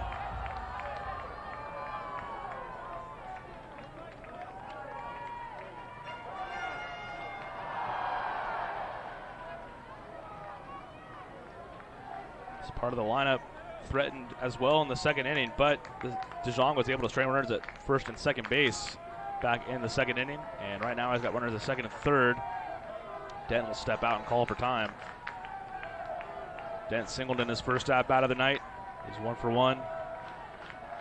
Skeeters infield in, 1-0 to score, 1 away here in the bottom of the fourth. First pitch to Dent is a fastball inside, and it's taken for a ball, 1-0.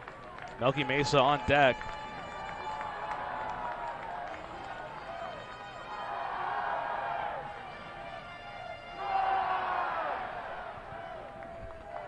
Be a nice time for an infield pop-up. The 1-0 swung on a miss as Dent is unable to connect on the fastball there, up and in. 1-1 the count.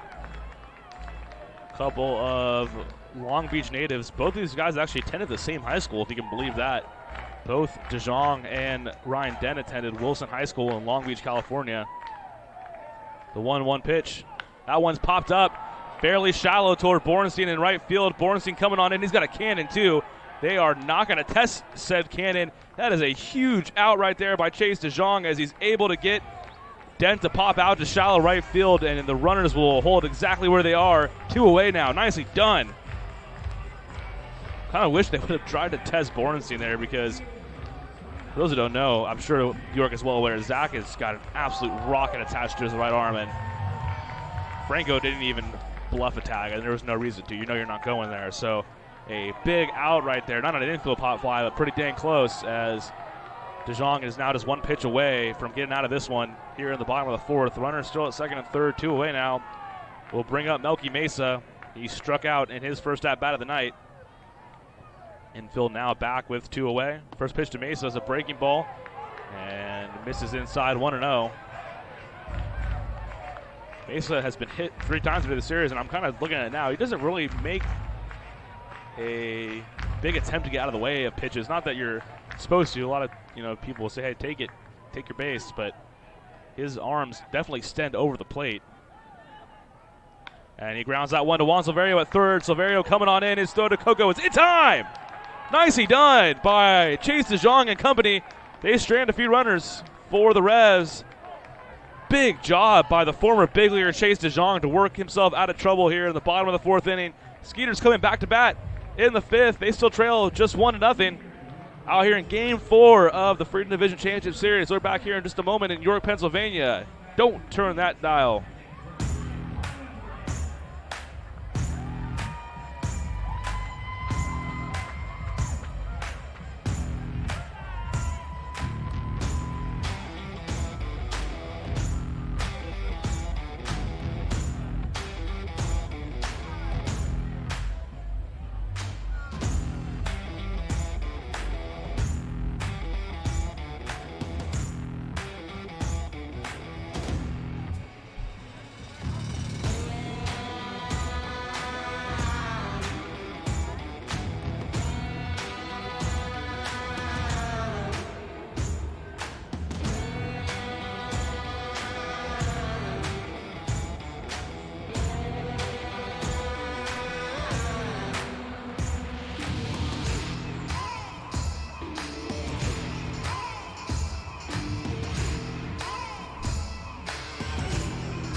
right. Looks like they're doing some work on the mound here at Peoples Bank Park in between innings.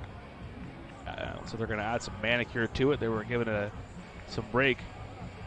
And that's why we are not in play just yet. It is a 1-0 lead for the Revs. Chase DeJong danced out of trouble there in the bottom of the 4th inning. Stranded runners at 2nd and 3rd.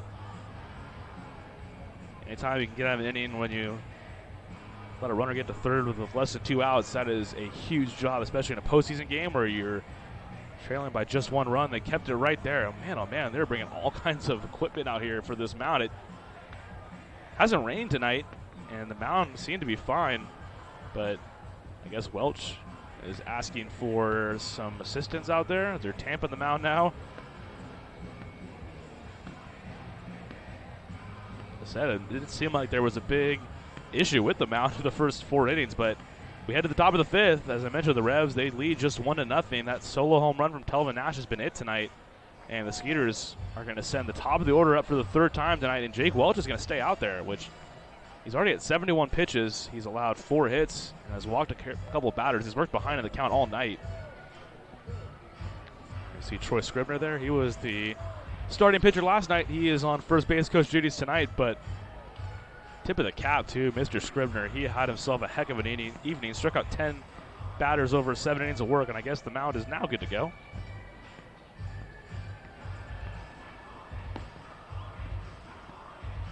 And now they're doing some work at first base, too. I don't know if this happens every night. I didn't notice this last night if it did.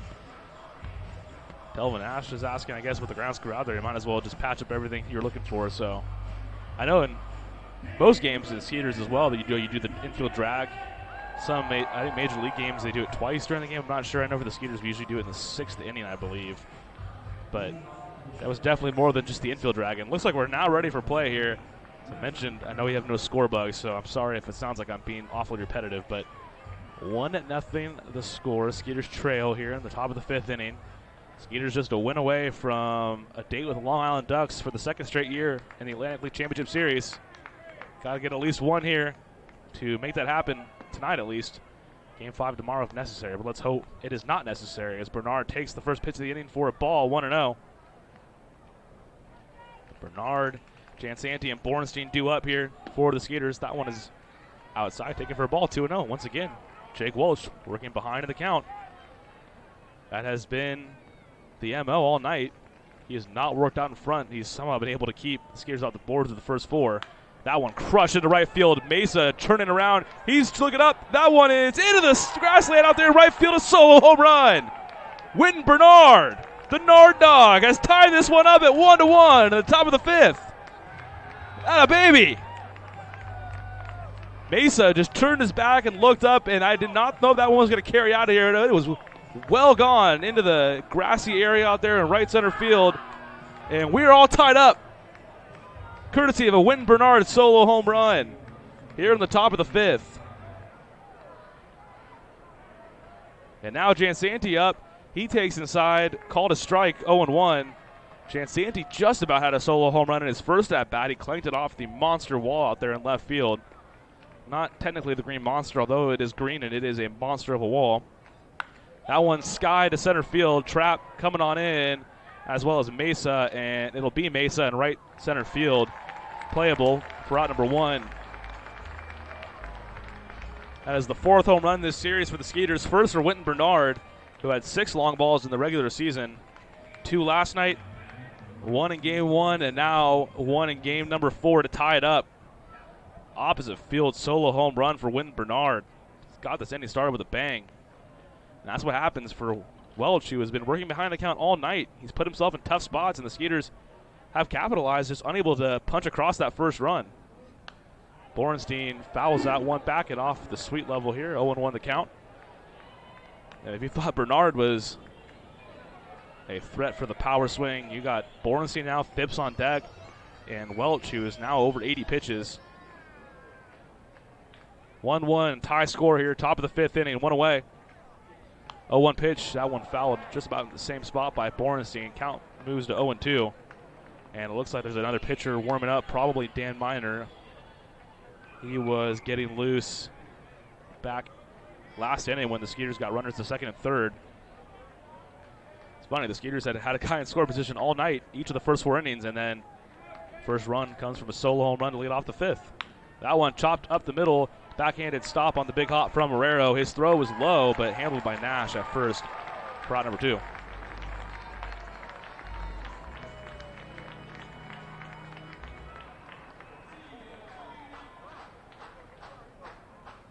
With 2 away, they'll bring up Dennis Phibbs. We are all tied up at 1-1. Winton Bernard has led the 5th inning off with an opposite field solo home run, and that is one of the identical scenes you got here at York. It's the same with Constellation Field. They got the grass picnic area in right center field, and Winton Bernard found it to tie this one up. Dennis Phibbs looks like he was about to untie this game with that swing. Comes up empty though, 0-1. Phibbs had a home run last night, a 2-run shot. Part of a 9-1 win in Game 3. Now we got a 1-1 tie here in the 5th in Game 4. That one up and into Phibbs and gets away from the catcher Tejeda. Phibbs does not intend to steal first base. I don't anticipate the Skeeters to do that this year.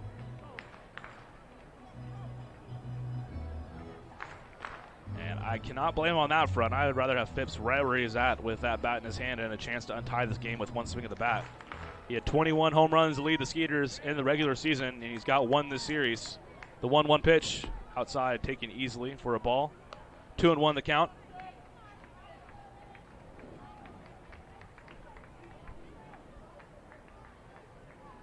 Working quickly here, Welch's 2-1 pitch. Lined into the home run patio down there on the right side and up onto a roof. Coming back down.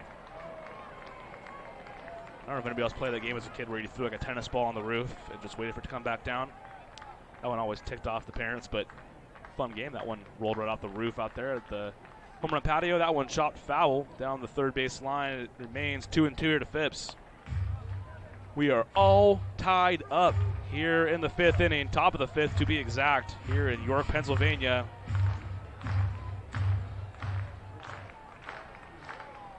Winton Bernard, solo home run. Now the 2-2 to Phibbs. Check swing, kind of an excuse me hack, but he's able to get a piece of it. Fouls it near the Skeeters dugout there on the third base line. Count still at 2-2.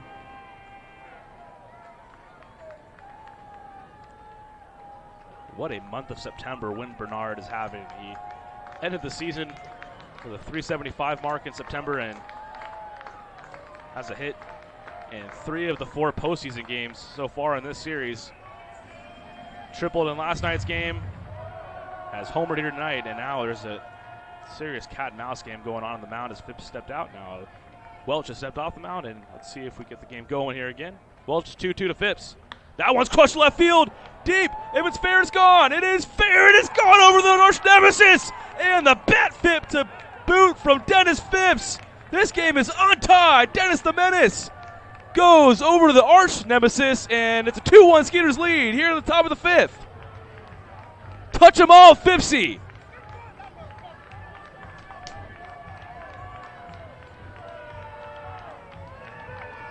Big home run from the big fella. He's celebrating. It's a big one. Skeeters have taken a 2-1 lead. I wish I had my camera on the bat flip from Dennis Phibbs. That had to feel good for the big fella. He is homered at back-to-back nights, and the Skeeters have all of a sudden taken a 2-1 lead here in Game 4. 2-1 lead and a potential clinch on the line here tonight. Dennis Phibbs clears the arch nemesis. First pitch to Albert Cordero, well outside, taken for a ball, 1-0. It was just a matter of time before the Skeeters finally broke through tonight. They've been getting guys on and getting guys over, just couldn't get anyone in. Now 2 solo home runs here at the top of the 5th inning, and the energy taken right out of Peoples Bank Park. Much like it was last night, 2-1 lead for the Skeeters. Dennis Phibbs, solo home run, bat flip, and he had a good time rounding the bases. There's some reasoning behind that. I won't get into it, but I can promise you that was a little bit of a vengeance shot for Phibbs. And rightfully so. The big fella has come up big so many times this year. Regular season, now in the postseason. And a no doubt home run. And I was talking with someone before the game. Phibbs would have had easily 30 home runs if he played all of his home games here in York. But still at 21 and a 4-pitch walk to Albert Cordero as Welch was not close whatsoever. He looks like he was a little bit rattled by that Dennis Phipps home run, and we'll see if Mark Mason, yep, he's coming out of the dugout. That's going to do it for Welch. What a fifth inning so far for the Skeeters, and they are still going. 2 home runs this inning, 1 from Wynton Bernard, 1 from Dennis Phipps, and now 1 Jake Welch is heading off the mound. His night is done. Skeeters lead 2-1 here at the top of the 5th. Game number 4, a chance to clinch tonight, and the Skeeters now lead back here in York, Pennsylvania in just a moment.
It'll be Daniel Miner coming on relief, the Game 2 starter for the Revs. Now has to be coming out of the bullpen. That is it for Jake Welch. His line is still open.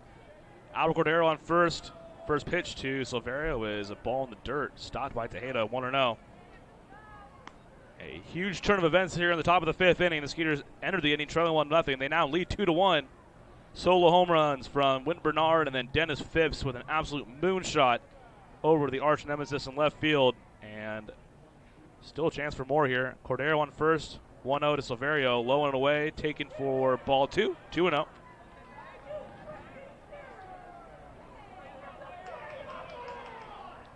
As the crowd in York, you can hear in the crowd, Mike, is getting a little bit restless. So Miner in game number 2 went 4 2/3, allowed 3 hits, 4 runs though, and walked 5 batters, and now he is behind 2-0, and that one's fouled back by Silverio, 2-1.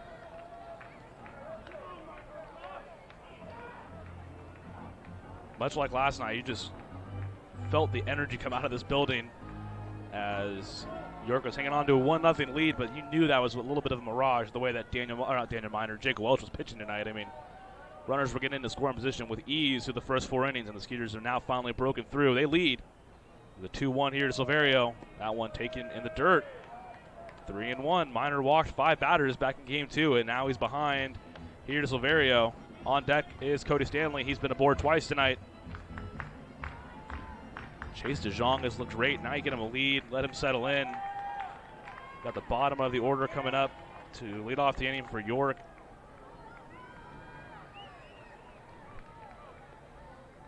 The 3-1 pitch coming up to Silverio. Chops that one right side toward Emmanuel Marrero. Marrero fires to Nash in plenty of time. Silverio has hit himself in the helmet with the bat. Big fella's just missed tonight. He's on the precipice of breaking through. But Skeeters score 2 runs here in the top of the 5th inning. 2-1 lead for the defending champs. Couple of solo home runs, one from Wynton Bernard and one from Dennis Phipps. Have him out in front. Skeeters with the chance to clinch here tonight and return to the Atlantic League Championship Series. They lead 2-1. We're back here live in York, Pennsylvania in just a minute.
Welcome back, York, Pennsylvania. Skeeters have turned it around. They now lead 2-1. It's moving to the bottom of the 5th inning. Chase DeJong back out there for another inning of work. Couple of solo home runs in the top half of the inning have the Skeeters back out in front. They won last night's game 9-1. They now lead 2-1. No action in the Skeeters bullpen and no need, really, the way that Chase DeJong has pitched so far tonight. Pitch count at 50, even through 4 innings of work. First pitch to Zach Sullivan is a fastball away, called a strike, 0-1.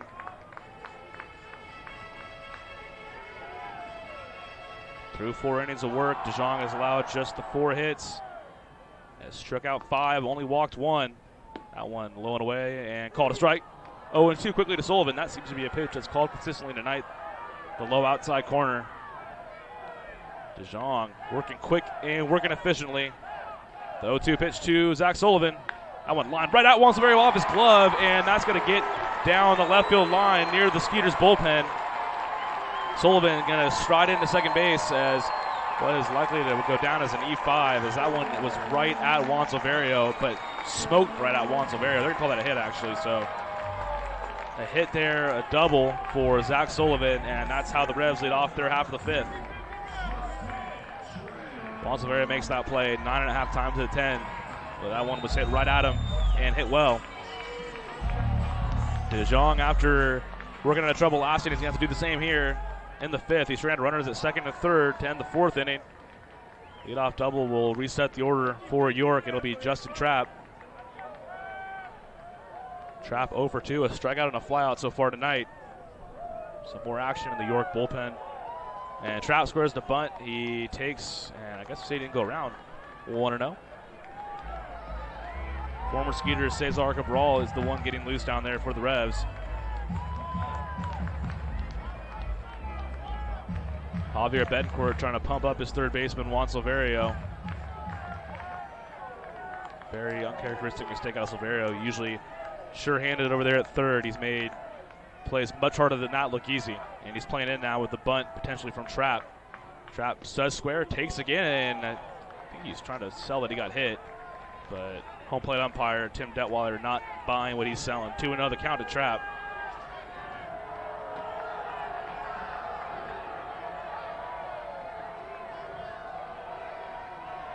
And Trapp still pleading his case. And now third base coach Polanco for the Revs. And now Mason's coming out of the dugout. Oh, my goodness. So now Detweiler and Mason are going to have a chat there on the right side of the screen. I don't think there's any chance they're going to reverse that call. I mean, Detweiler would be the only one that would be able to see that.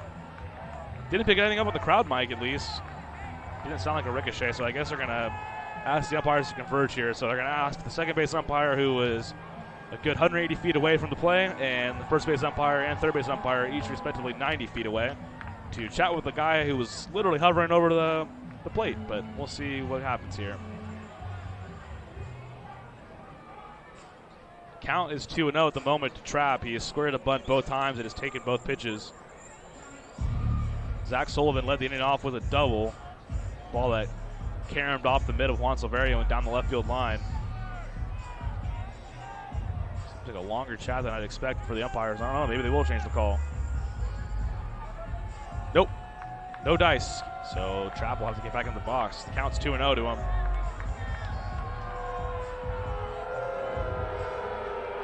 Revs fans obviously not very happy with that, but I don't really think there was any chance that one was getting reversed. But nonetheless, 2-0 the count here to Trapp. I'm sure he'll be squaring around to bunt again. Remember, in the Atlantic League, you're allotted one foul ball on a bunt attempt, even with 2 strikes. So he's got a few chances to get this one down. And he pops it up right in front of Cody Stanley, but Cordero fields it, gloves it, fires the first in time. It looked like may have been a chance to grab that one, but it's tough with the runner going right across Cody Stanley. Either way, though, they get the out at first, so sack bunt from Justin Trapp. And Sullivan moves to third base with one away.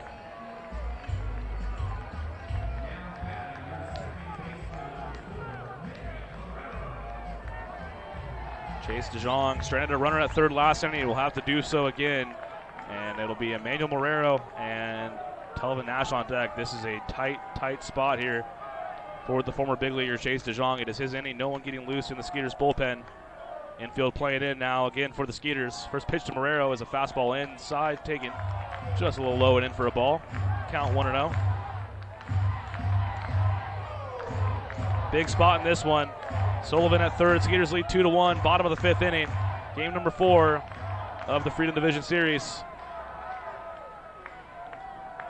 Out of the stretch, DeJong's 2-1. Lined foul into the seats down the right field side. 1-1 now the count.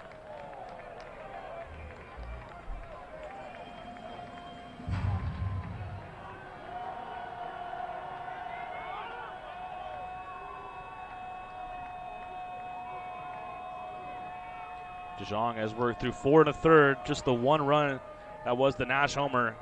He's worked out of trouble before tonight. He'll have to do so again. The 1-1 pitch, good curveball. Call it a strike. Had Marrero fooled there. A little backdoor curveball. So he's got Marrero down 1-2. Already 5 strikeouts tonight for Chase DeJong. Can he get a 6th? This would be a huge spot.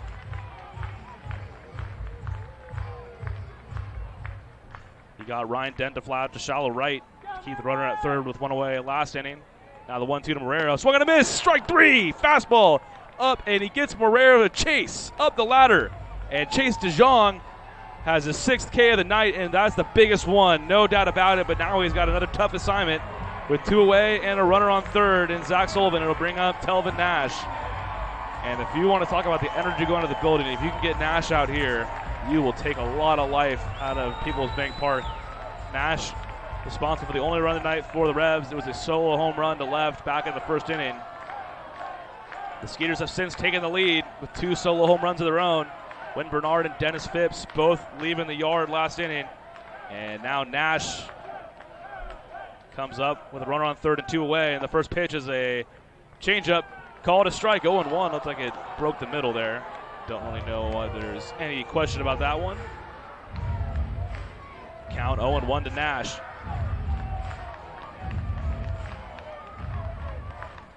Nash has homered and grounded out to third so far tonight. Big spot here out of the stretch. DeJong's 0-1 to Nash. Swung and a miss. Goes with a curveball there and gets him to chase low. DeJong now has Nash 0-2. Just a pitch away from, again, walking the tightrope and getting out of the 5th inning. Sullivan led the inning off with a double, moved to third on a sock bunt from Trapp. Then Marrero struck out, and now Nash down 0-2. Biggest spot of the game. Skeeters leading 2-1. Can DeJong put away the more than likely MVP of this league? 0-2. Curveball crushed to left, and that one is not coming back. Up and over the left field wall. Telvin Nash has untied and given the Revs the lead in this ball game. A 2-run homer, his 2nd of the ball game. It's a hanging curveball with 2 strikes. DeJong knows it.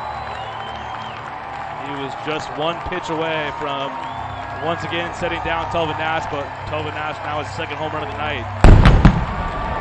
And his 3rd home run of this series. Fairly identical to his first home run, and Skeeters' lead is now vanquished. York out in front 3-2.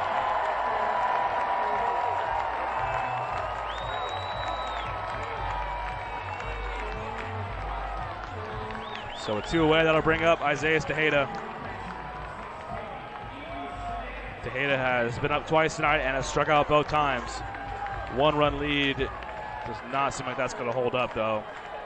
Promise you that. First pitch to Tejeda, low and away, and taken for a ball, 1-0. Man, oh man, Telvin Nash, he had 41 long balls during the regular season. Takes there and is low and away. The check swing, he did not go around. Tejeda ahead, 2-0.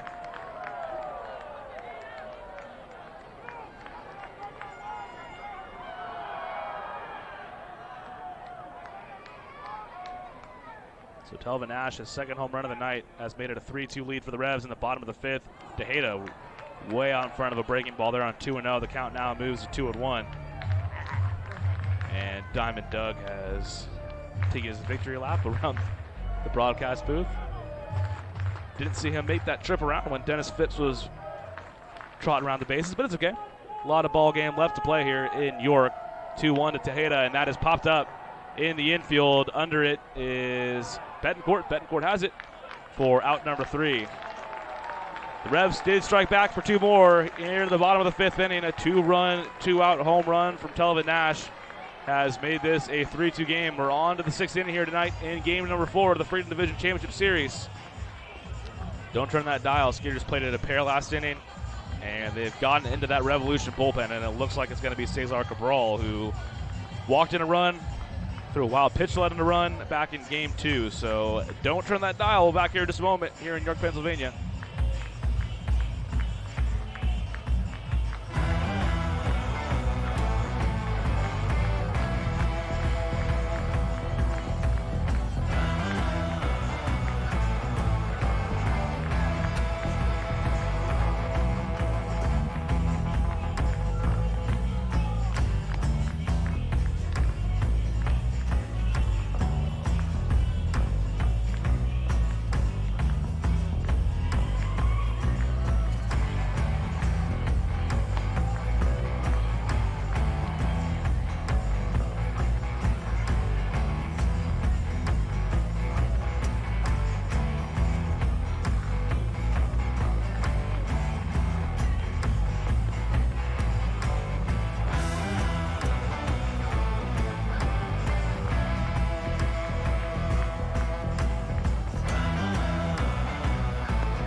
The Revs have taken a 3-2 lead this evening. Move to the top of the 6th inning. It'll be Cody Stanley to lead it off for the Skeeters. Stanley, Martinson, and Betancourt against their former teammate, Cesar Cabral.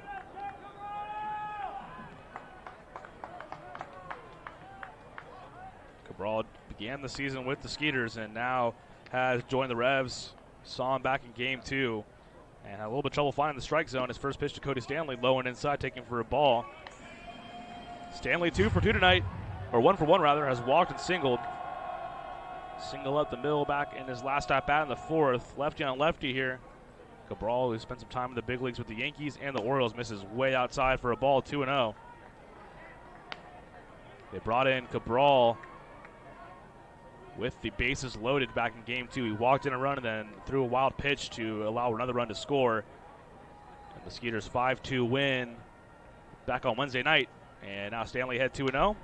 Hits that fairly deep left field. Moving on over is Sullivan into the corner and out of play near the Skeeters bullpen. You never know. I'm getting used to the dimensions here. When I see a ball go up in the air to the left side, I kind of just assume it's got a chance to go. That one just a foul ball, though, so the count moves to 2-1.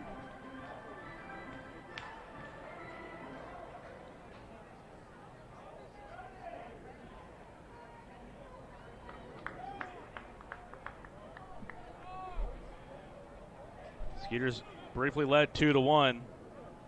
Each team scored 2 runs in their half of the 5th inning. 2 solo home runs for the Skeeters, Dennis Phipps and Wynton Bernard, and then a 2-run shot by Telvin Nash, who's homered twice tonight. That one grounded to Nash and through the wickets. Bill Buckner style into right field, and Nash giveth and taketh away. And Cody Stanley going to reach, and that is a critical, they're going to rule that a hit. That is a critical error, though, at least mentally, or I don't know what you would call that on Nash, maybe a physical error. I don't know. Either way, that was a very makeable play, and now Cody Stanley is aboard to lead off the top of the 6th. So the tying run aboard here for the Skeeters, and I'll bring up Jason Martinson. Martinson has walked and reached with a fielder's choice. 3 hits last night, and he takes a changeup right down the heart of the plate, 1-0. 0-1 rather. Former teammates going to battle here.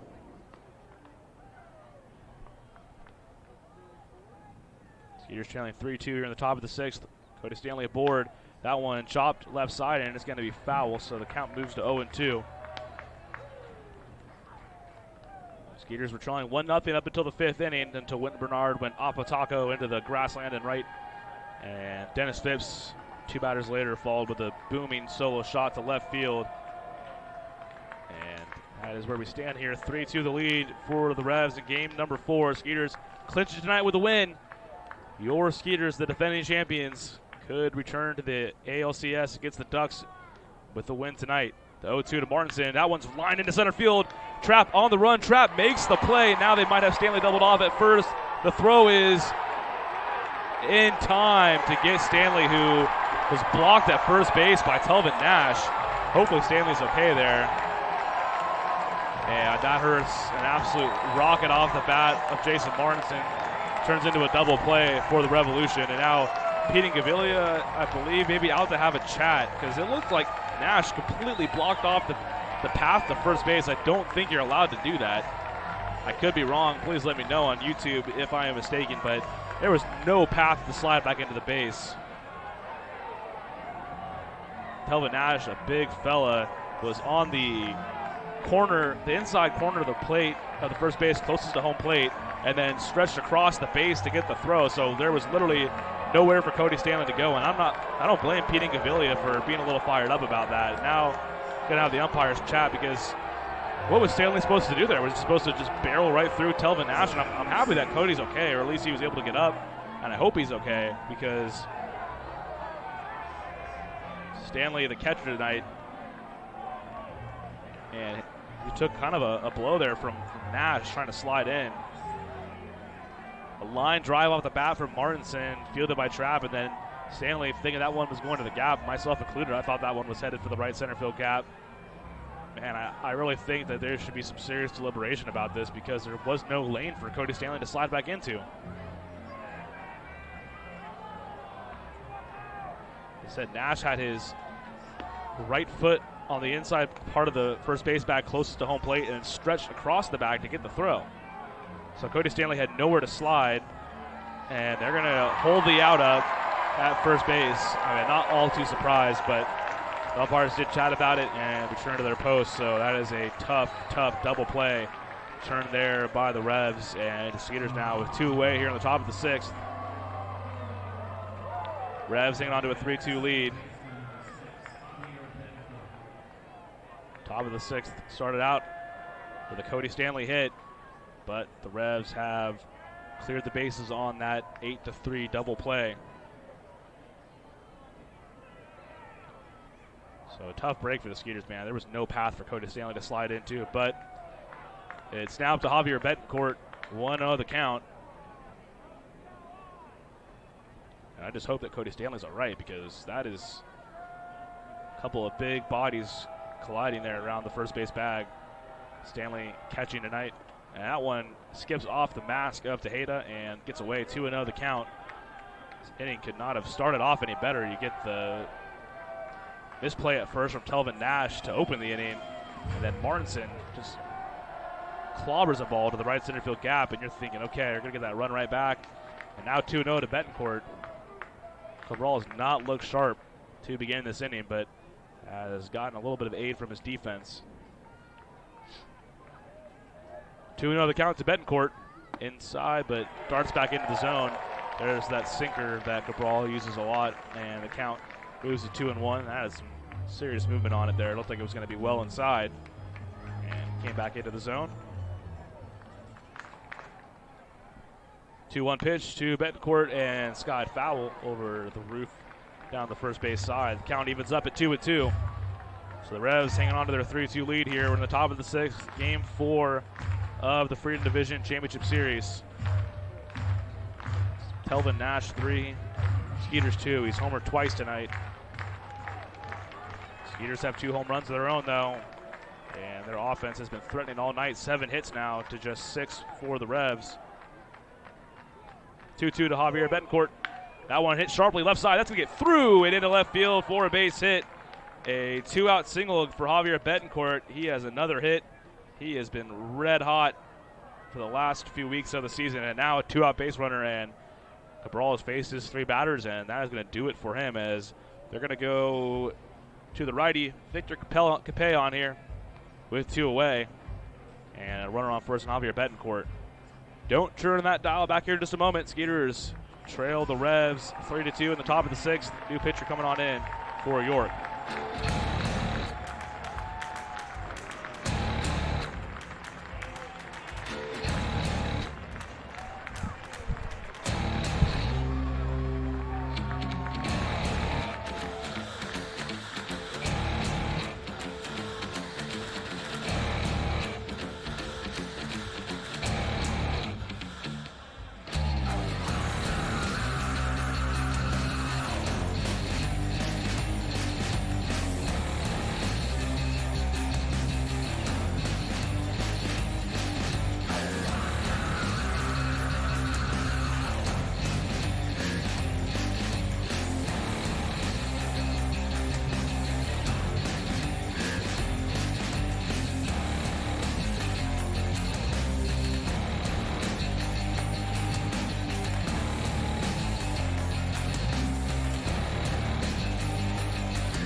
We're back live in York.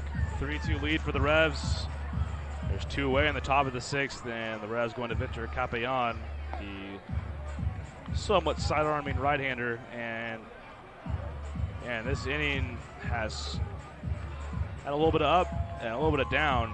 Started with a base hit from Cody Stanley, and it certainly looked like after a line drive on the bat from Jason Martinson that Telvin Nash interfered with Stanley. I mean, did not allow him to slide back. The only way Stanley was getting back was if he took Nash off the tracks, and he tried to slide head first and was doubled off on a line drive with the bat of Martinson. And Betancourt now singles with 2 away, so he's aboard, and that'll reset the order. Wynton Bernard. Bernard, who homered opposite field in his last at-bat to tie this one up in the 5th. And then Dennis Phipps untied it with a solo homer. And now the game is advantage to the Revs, 3-2, and they're going to ask Capellan to take his earrings off.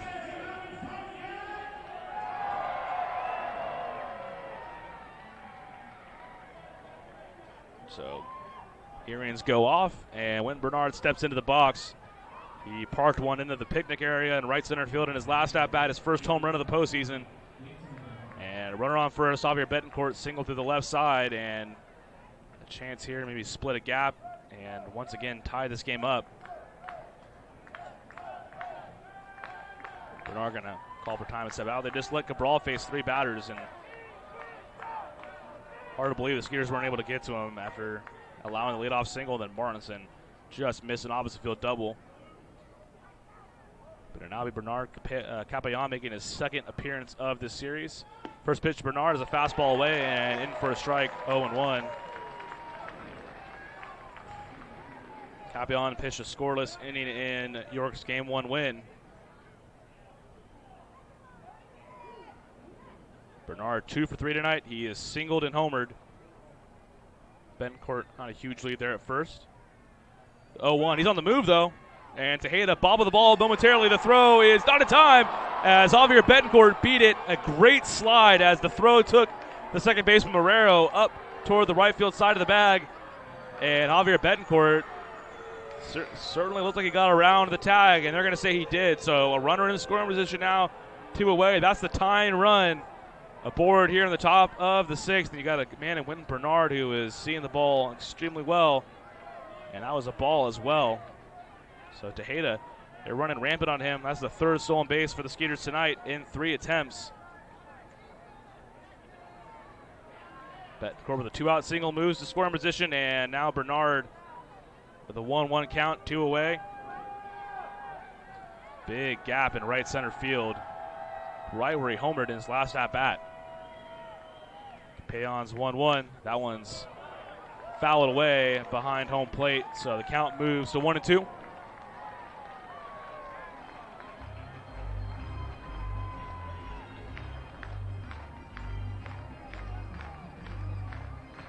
Eight hits now for the Skeeters. And if they can get a 9th, that'll likely tie this game up. Game number 4 of the Freedom Division Series. This now the 4th pitcher to come on for the Revs tonight. 3rd out of the bullpen. The 1-2 to Bernard. Way outside. Easy take for a ball. Count moves to 2-2. The Revs had a .475 ERA from their bullpen on the regular season. Capayon, though, one of the few bright spots coming out of that bullpen. He did not allow an earned run in 11 games during the regular season. He's acquired from Winnipeg, the Gold Eyes in the American Association in early September. 2-2 to Bernard. Fouled away, right side and out of play. Up there into the sweet level. Count remains at 2-2. Good at bat from Bernard. He's really been the go-to guy this last month of the year, and including the postseason. He was the first one to strike for the Skeeters tonight. Solo home run last inning, and now he's got a chance to once again tie the game up.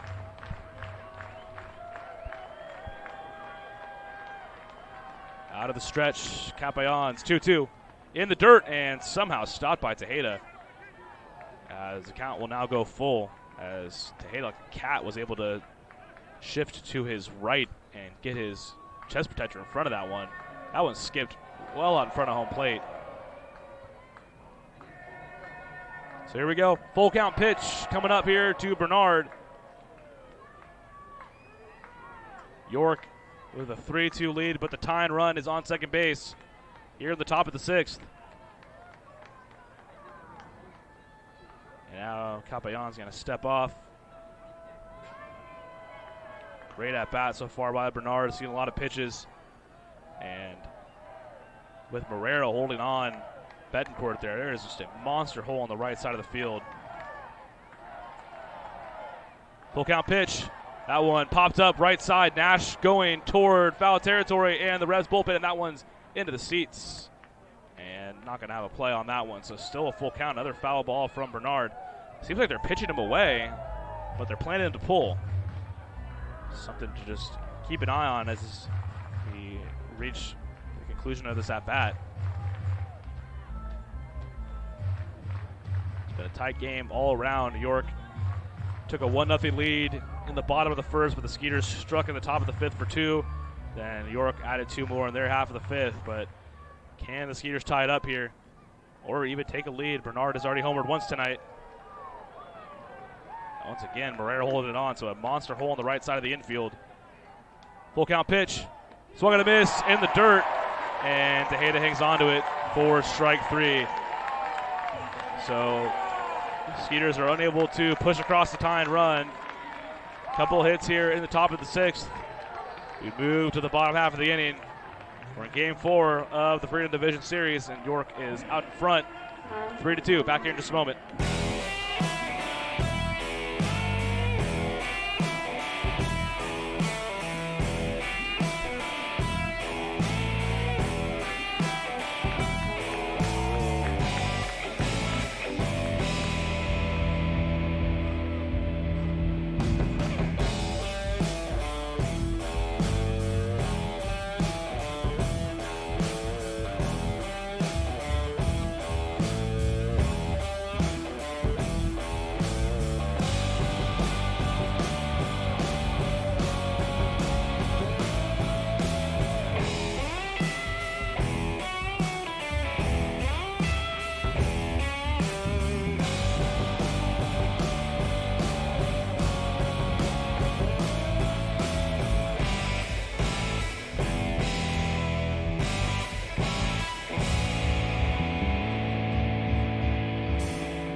Welcome back. Looking live here at People's Bank Park in York, Pennsylvania. We're moving to the bottom of the 6th inning. Yeah, looks like Matt West might be getting ready to warm up there down the left field line, but it is still Chase DeJong out there. Just 2 pitches from DeJong have done all the damage. 2 home runs from Telvin Nash, a 2-run shot, and then a solo shot in the first. And Revs hanging on to a 3-2 lead. Skeeters have seen the ball well tonight, 8 hits, and they're into the Revs bullpen, which is a great sign. We will see how that goes in the 7th inning. First pitch grounded sharply to Cordero, who stays with it, and 1 pitch went away here in the bottom of the 6th.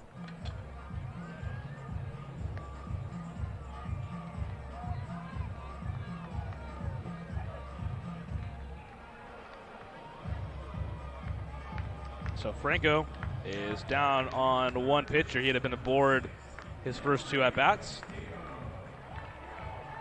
That'll bring up Henry Castillo with 1 away.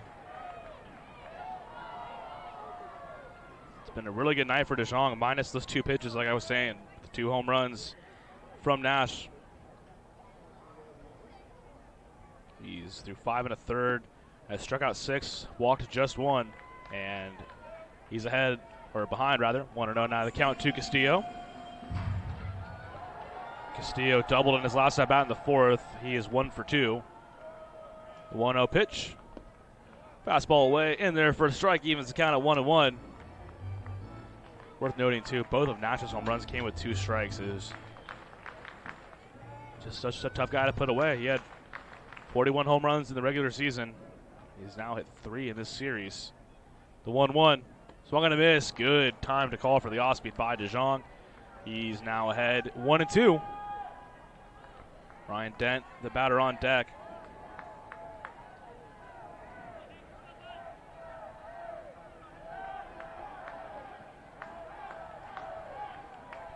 DeJong, a long set here in the windup. Getting ready to deliver the 1-2 pitch here to Castillo. Fastball up. And he's gotten more than a few batters to chase that pitch tonight. Does not get Castillo to chase it there, though. Counts even at 2-2. Skeeters trailing 3-2 here in the bottom of the 6th. A potential clinch night as they lead the best-of-5 series 2-1. That'll be Jansanti, Phipps, and Bornstein in the 7th. That one's popped up. Looks playable for Silverio, potentially down the line, and reaches over, but is not able to make the play. Almost had a chance at that one. So he had to reach into the first few rows on the 3rd baseline here at People's Bank. Readjust the camera there.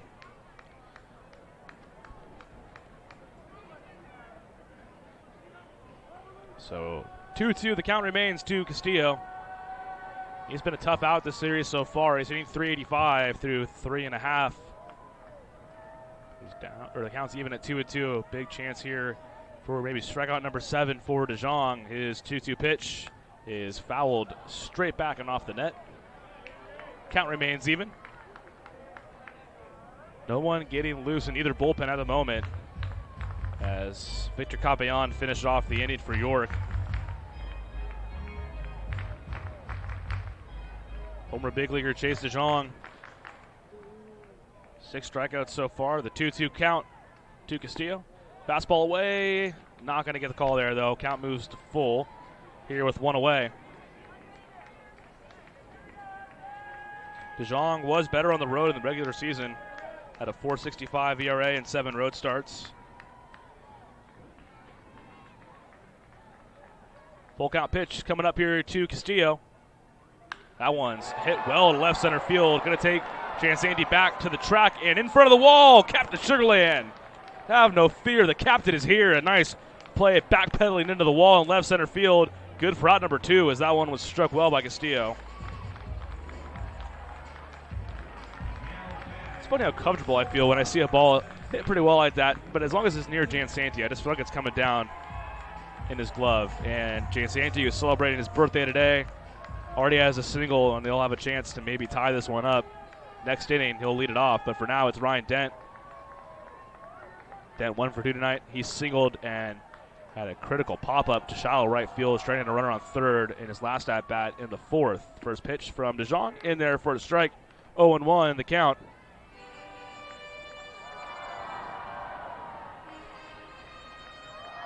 Two down here in the bottom of the 6th.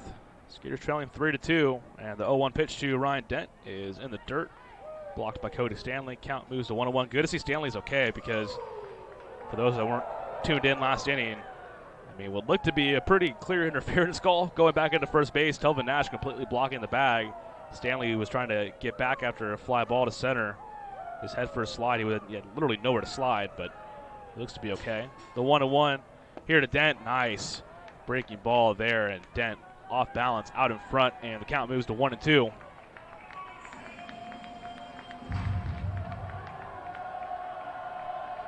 It's been a good one here. Game 4. Just need the Skeeters to take a lead and make it an even better one. Dent's down 1-2. Here comes DeJong's pitch. That one chopped toward the middle. Betancourt, backhanded stop. Fires from shallow center field. The throw is not in time. What an effort from Javier Betancourt. Man, that looks like it was a close play. But Dent is ruled safe, so a 2-out single for York shortstop. Man, Javier Betancourt fielded that one, fired from shallow center field. Was able to get a good amount on it, though, as he was able to plant his feet. And a good stretch by Cordero at first, but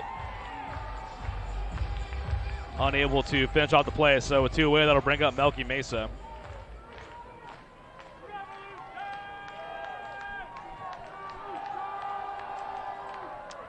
Two down, and that'll bring up Melky Mesa. He's 0 for 2 tonight. Struck out on a ground out, and takes the first pitch strike there. He's down 0-1. Let's make Diamond Doug have to change his coat again. I guess I found out he changes his coat when the Revolution are losing. So he's got the pinstripe coat on now. Let's get him back in a different coat next inning. But for now, 0-1 pitch to Mesa is fouled away. He's down 0-2. Mesa not in the lineup last night. Back in the lineup tonight, though. Former New York Yankee against DeJong, a former Seattle Mariner, and a former Minnesota Twin as recently as this year. DeJong out of the stretch. His 0-2 pitch. Up and in. And Mesa backs away just a bit. 1-2 the count now.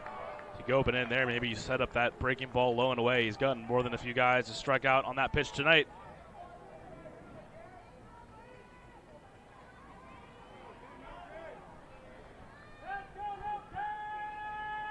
Dent on first, 2 away. The 1-2 pitch to Mesa. Fastball inside and just a bit too far inside, leaving the count at 2-2.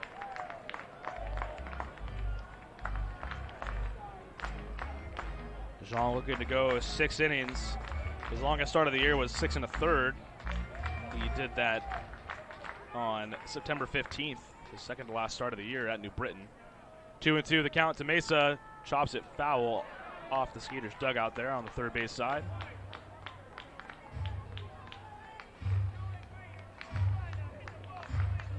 It's pitch number 81 of the night for DeJong. I mean, he has been economical, efficient, has allowed just the 1 walk. He's been able to strand runners at third base on 2 occasions tonight. Runner on first right now, though, with 2 away. Bottom of the 6th, 2-2 count to the right fielder, Melky Mesa. Long set from DeJong. Fastball up, trying to get him to chase, but Mesa able to lay off, so that's going to make it a full count. So Dent's going to be on the move at first with the full count pitch and 2 away.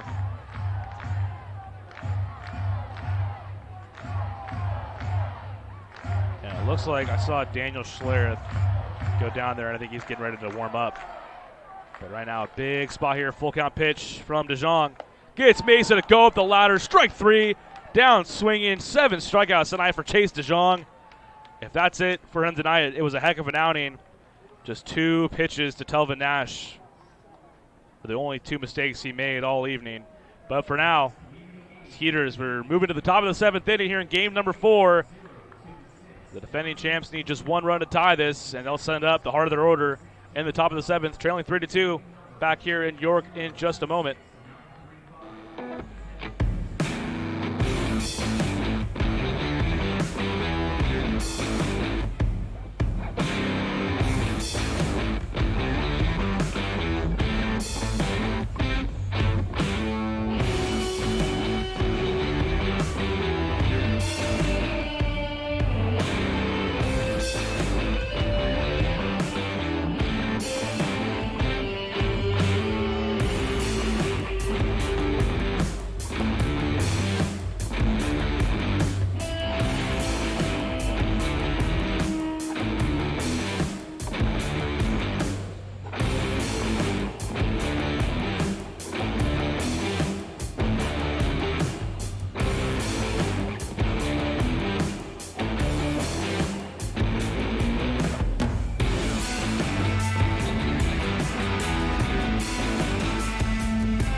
Back live in York, Pennsylvania for Game 4 of the Freedom Division Championship Series. It'll be the birthday boy, Anthony Jansanti, celebrating his 31st birthday this evening.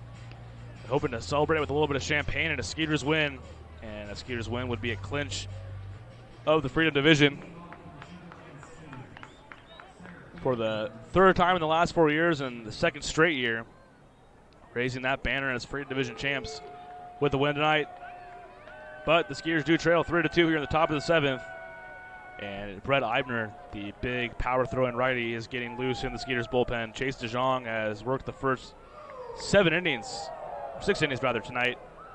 Just 2 mistake pitches, 2 home runs from Telvin Nash. But the Skeeters have 2 homers themselves and plenty of power coming up here against Victor Capayan.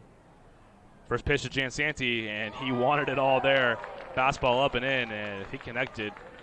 Likely talking about a tie ball game, but the count moves to 0-1. Jansanti 1 for 3 tonight.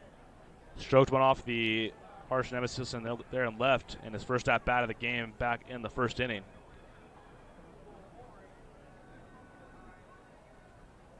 Capayan's 0-1 to Captain Sugarland. Roped up the middle. Dent diving attempt, not going to get it. That one's into center field. A leadoff base hit. Second straight inning the Skeeters have done so, and the tying run is aboard. Second hit of the night for the captain.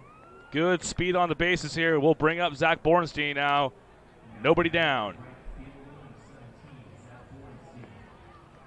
9th hit of the evening for the Skeeters after 13 last night. And you bring up Bornstein, who doubled home Jansanti in a spot very similar to this back in the 3rd inning of last night's game. Jansanti had a single, and Bornstein punched the gap in right center. If he can do that again, we're going to be all tied up here in York. Capayan, who kind of has that sidearm motion, works right into the middle of the zone for lefties. First pitch to Bornstein's crushed to right field. Back goes Mesa. He's just going to look at that one, sail into the picnic area. 2-run. Go ahead homer. The Bornstein Bear has given the Skeeters a lead. 3rd home run of the night for the Skeeters, and Z-Bear trotting around the bases. And the Skeeters now lead this one 4-3. Boom!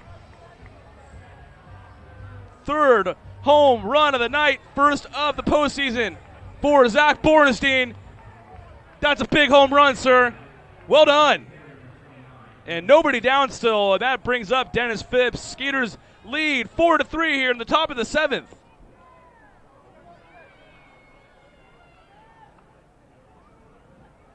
Phipps already has a solo home run tonight, and he pops that one up about 3 miles into the air right at Justin Trapp, who does not have to move all that much, and he has it. If that one's straightened out, we're talking about back-to-back homers. Phipps is down for the first out of the inning. I was saying it right before Capayan delivered that pitch to Bornstein. Okay, can't talk. Let's try that one again.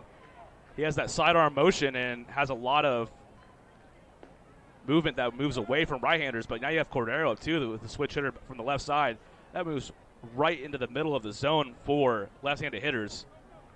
Coco a single tonight, and he swings the first pitch and is out in front 0-1.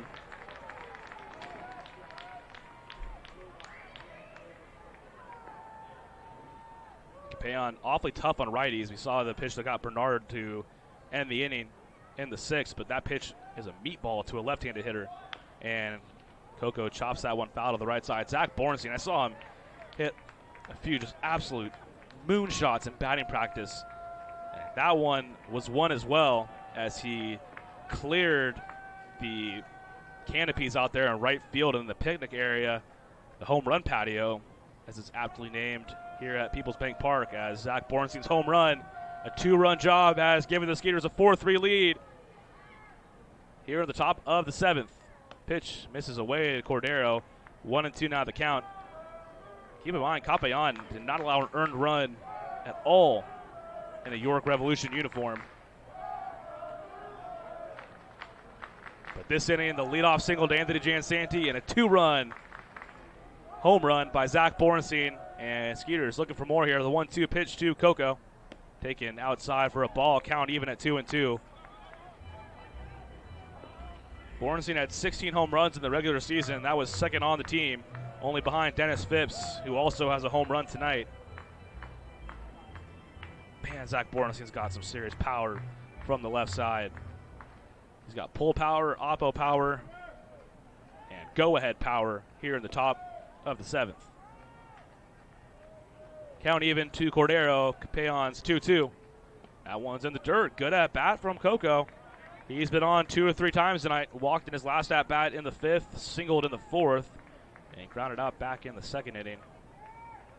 Just one away here, as we got a back and forth game going, and hopefully it stays right here with the Skeeters lead. Likely go into the bullpen next inning. Brett Eibner was warming up.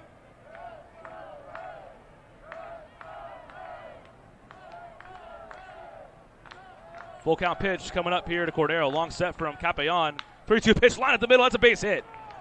Almost took Capellon's hat off. His hat did come off, but not because of the baseball. But a one out base hit from Albert Cordero. He's got 2 hits tonight. Skeeters looking to add on some insurance here in the 7th. And now Juan Silverio over 3 tonight, looking to get in on the action. That's the 11th hit tonight for the Skeeters.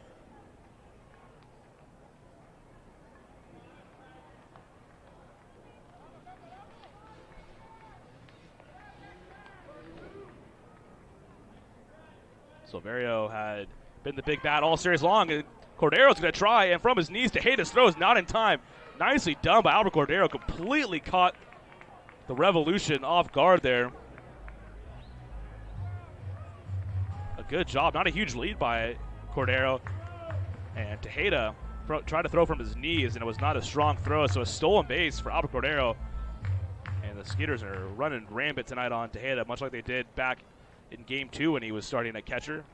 And that one ripped down the left field line, but foul. As now again the Skeeters have a running scoring position. It's the 4th stolen base for the Skeeters tonight off Tejeda. Tejeda was the batting champion of the league, but a little left to be desired out of that arm behind home plate. But I give more of that to Cordero, the heads-up move. Big hole on the right side of the infield for Juan Silverio. The 1-1 pitch, and breaking ball low and away. Swung on a miss. That's why Capellon is so tough on righties. He has that slider. It's like a frisbee going away from righties. But it was not a good pitch to throw to Zach Bornstein.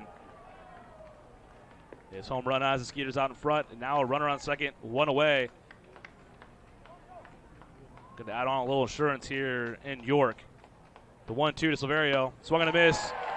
Capellon goes with a fastball in and gets Silverio to swing and miss for out number 2.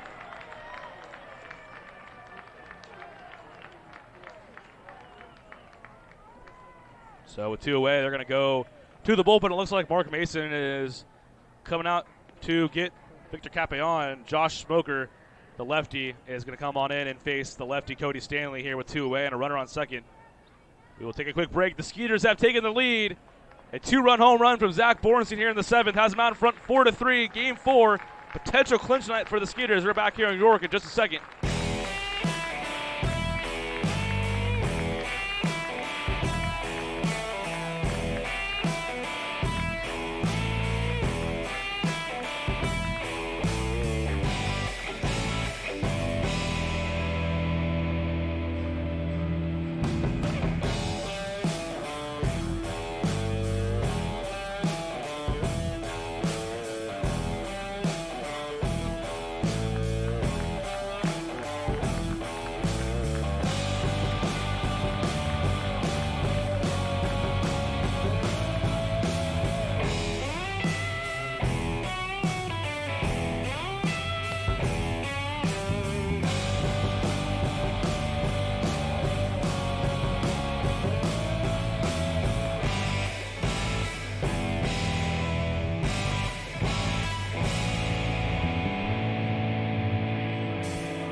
Welcome back. Skeeters have retaken the lead here in the top of the 7th inning. 4-3 the lead for the Skeeters. They're now just 9 outs away from returning to the Atlantic League Championship Series against the Ducks. And the Revs have gone to the bullpen. It'll be the lefty Josh Smoker to face Cody Stanley, the lefty, backstop for the Skeeters. Smoker making his second appearance of the series. He pitched back in game 2, and if you remember, he was the one who plunked Jason Martinson, who's on deck, which definitely did start a benches clearing, wouldn't call it a brawl, wasn't any punches thrown, but it's a benches clearing conversation, I guess you could call it. Smoker threw a scoreless inning back on Wednesday night, and the first pitch to Cody Stanley is a curveball that misses up, 1-0 the count. Martinson's on deck. I can promise you he is salivating at the thought of coming up here with runners on against Smoker, and they're going to the lefty here to face the lefty, but if Stanley gets on, they're not going to be able to go to a righty because in the Atlantic League you must face at least 3 batters. So they're rolling the dice here, going with the lefty on lefty matchup with Stanley. The 1-0 pitch, curveball again, misses up. Back-to-back breaking balls from Smoker, both well up in the zone, and Cody's ahead 2-0. Stanley did not get in on the hit fiesta last night, but he's been aboard all 3 times tonight, 2 for 2, including a walk. Has a pair of singles, and he's got Albert Cordero standing on second base here with 2 away in the top of the 7th. Skeeters looking for some insurance here. The 2-0 pitch is outside, and now 3-0 to Stanley. And you got Jason Martinson on deck. And I promise you, he is looking forward to this potential at bat. Martinson had the big home run last night, had 3 hits, and if this 3-0 count tells me anything, it looks like he might be coming up with a couple runners on here in the 7th. Skeeters lead this best-of-5 series 2-1. Now the 3-0 pitch to Cody Stanley is a fastball just on the outside part of the plate. Gets the call for the strike, 3-1. 4 runs, 11 hits, no errors for the Skeeters. 3 runs, 7 hits, and no errors as well for the Revolution. Infield playing Cody Stanley the pull here. The 3-1 pitch, big swing from Cody on the fastball, and he misses it. 3-2 the count.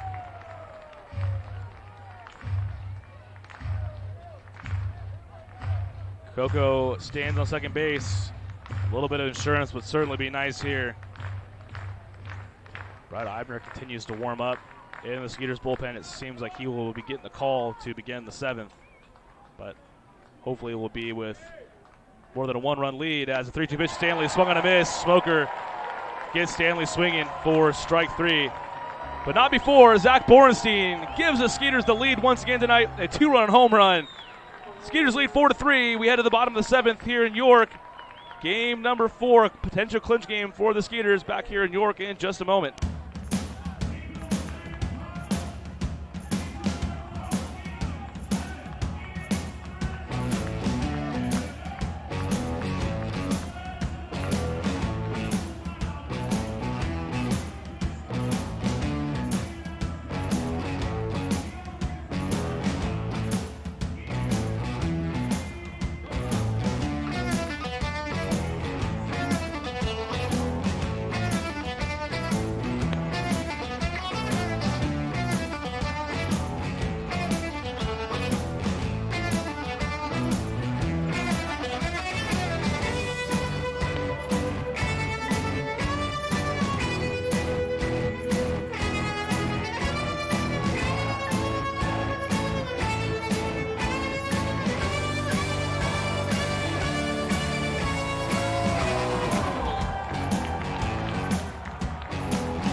Welcome back to York, Pennsylvania. Skeeters lead 4-3.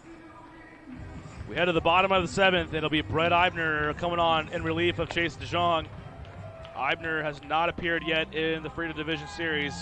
No record on the regular season with the Skeeters at least. 225 earned run average, 8 appearances. Joined the Skeeters in early September from the Texas Airhogs of the American Association. It'll be Zach Sullivan in the top of the order for the Revs, then Justin Trapp and Emmanuel Barrero. Zach Borenstein has put the Skeeters out in front. A 2-run home run. I'm just telling you now, downtown, their mascot's going to walk right through. And it disappointed downtown. Sorry, bud. Too bad. That one misses outside for a ball 1-0 to Sullivan.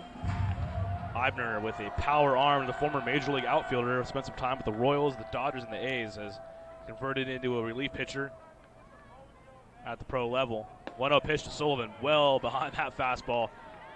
Eibner pumped it by for strike one, evens count out 1-1.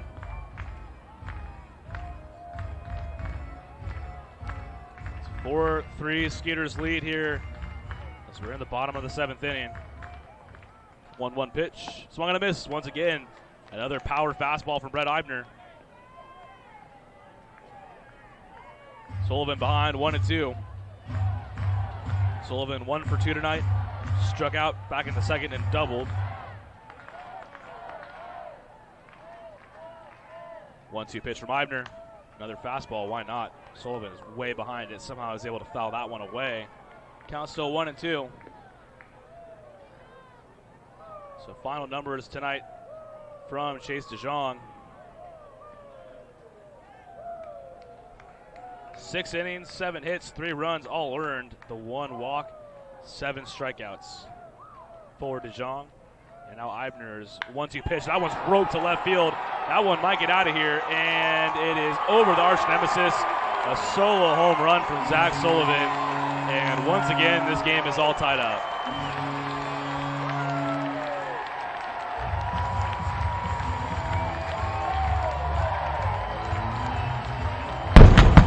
Zach Sullivan, a solo home run. And it's now a 4-4 game here in the bottom of the 7th inning. Every run tonight has been scored via the home run.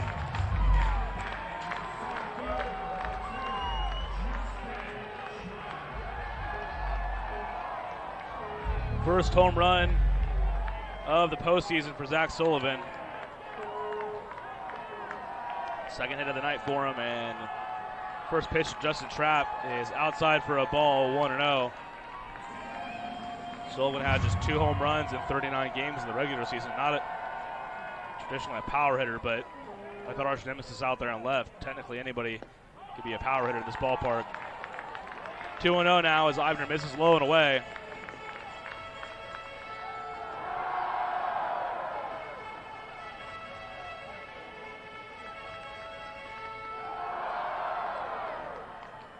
Eibner did not allow a home run in the 8 innings he pitched since joining the Skeeters, but one tonight, and the fastball up and in to Trapp. And Eibner was blowing fastball after fastball by Sullivan, but Eibner tried to go back one more time, and Sullivan was out in front of that one. So now behind 3-0 as we got more action down there on the left field line in the Skeeters bullpen. The 3-0 pitch to Trapp. Fastball called a strike. I don't know where Trapp was going there. I can't imagine he thought that was a ball, but all right then, 3-1 the count. So now we got a 4-4 game here. We're all tied up once again in the bottom of the 7th. Still nobody down here in the bottom of the 7th. Alvaro Rondon is on deck. So he's going to pinch hit as that one's also a strike. I don't know where Trapp's going. I get you're trying to sell it, but those are both pretty clearly strikes, as I think Eibner's getting a little upset with that too. Like, it's one thing trying to sell a close pitch, but when both the pitches nearly split the middle, maybe just stay in the box. Full count upcoming here to Trapp. 3-2 pitch. That one lined through the right side and into right field for a base hit. Trapp just reaches out and pokes that one into right field, and still nobody out here in the 7th, and now the Revs got a runner on first, the go-ahead run.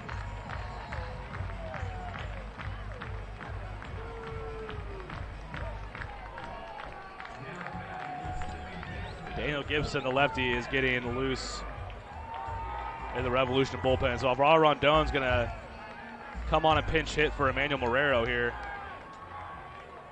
Oh, no, never mind. That is Marrero. So they sent Rondon back into the dugout. Marrero going to bunt here, squares, takes, and a called strike, 0-1.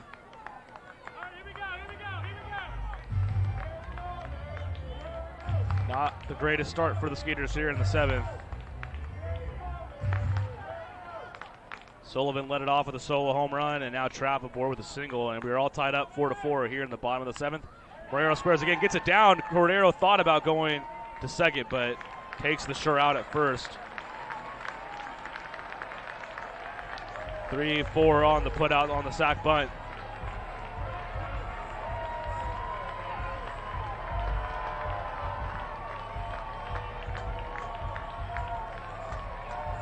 First out of the inning, now the go-ahead run is in scoring position, and that brings up Telvin Nash. And they're looking into the dugout, and they're going to give him first base. Nash not happy about that, but I don't know what you expect, dude. You homered twice tonight, and Pete Incaviglia, a little gamesmanship. He calls for the intentional walk, and now they're going to go to the bullpen here because that is now 3 batters faced by Eibner. And it'll be Daniel Gibson coming up against Tejeda. Seems like a no-brainer there. You take the bat of Nash out of his hands and set up double play ball here with 1 away in the 7th. So Daniel Gibson coming on in. We're all tied up 4-4 here at the bottom of the 7th. Back here in just a moment in York, Pennsylvania. Game number 4 of the Freedom Division Series.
Daniel Gibson going to come on in relief here, and a tough spot, sending right in here in the bottom of the 7th. It's got a few runners inherited. Trapp on second. Telvin Nash, who they intentionally walked, is on first. 4-4 score, and Isaiah Tejeda, the backstop, who is 0 for 3 tonight. Come up. Skeeters could use a ground ball here to get out of this inning. Zach Borenstein briefly gave the Skeeters the lead in the top half of the inning, a 2-run homer, but Zach Sullivan took the lead right back with a solo shot of his own. It's been all home runs tonight. Telvin Nash had 2 of them, Zach Sullivan 1, and then Borenstein, Bernard, and Phipps have each homer tonight as well for the Skeeters. Tejeda has struck out twice and popped out. Gibson coming on for the second time this series. Trapp on the move. The throw is, there's going to be no throw from Cody Stanley as Trapp is able to steal third base there. Nash does not move up though, so a double play is still in effect. With Tejeda, the backstop does not run all that well. So the go-ahead run now is on third base here for Gibson, the lanky left-hander, former Arizona Diamondback prospect. For second pitch to Tejeda, fastball inside, and he does not get the call. 2-0. The lefty Carlos Franco is on deck.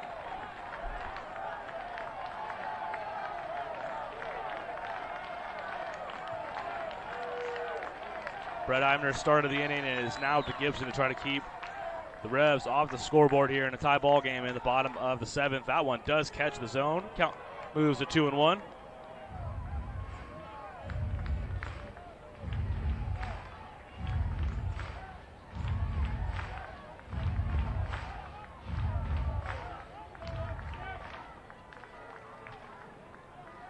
Javier Betancourt shaded toward the second base bag. The 2-1 pitch here. Fouled straight back. Now count moves to 2-2. One away on the sac bunt. Inning started with the Sullivan solo shot.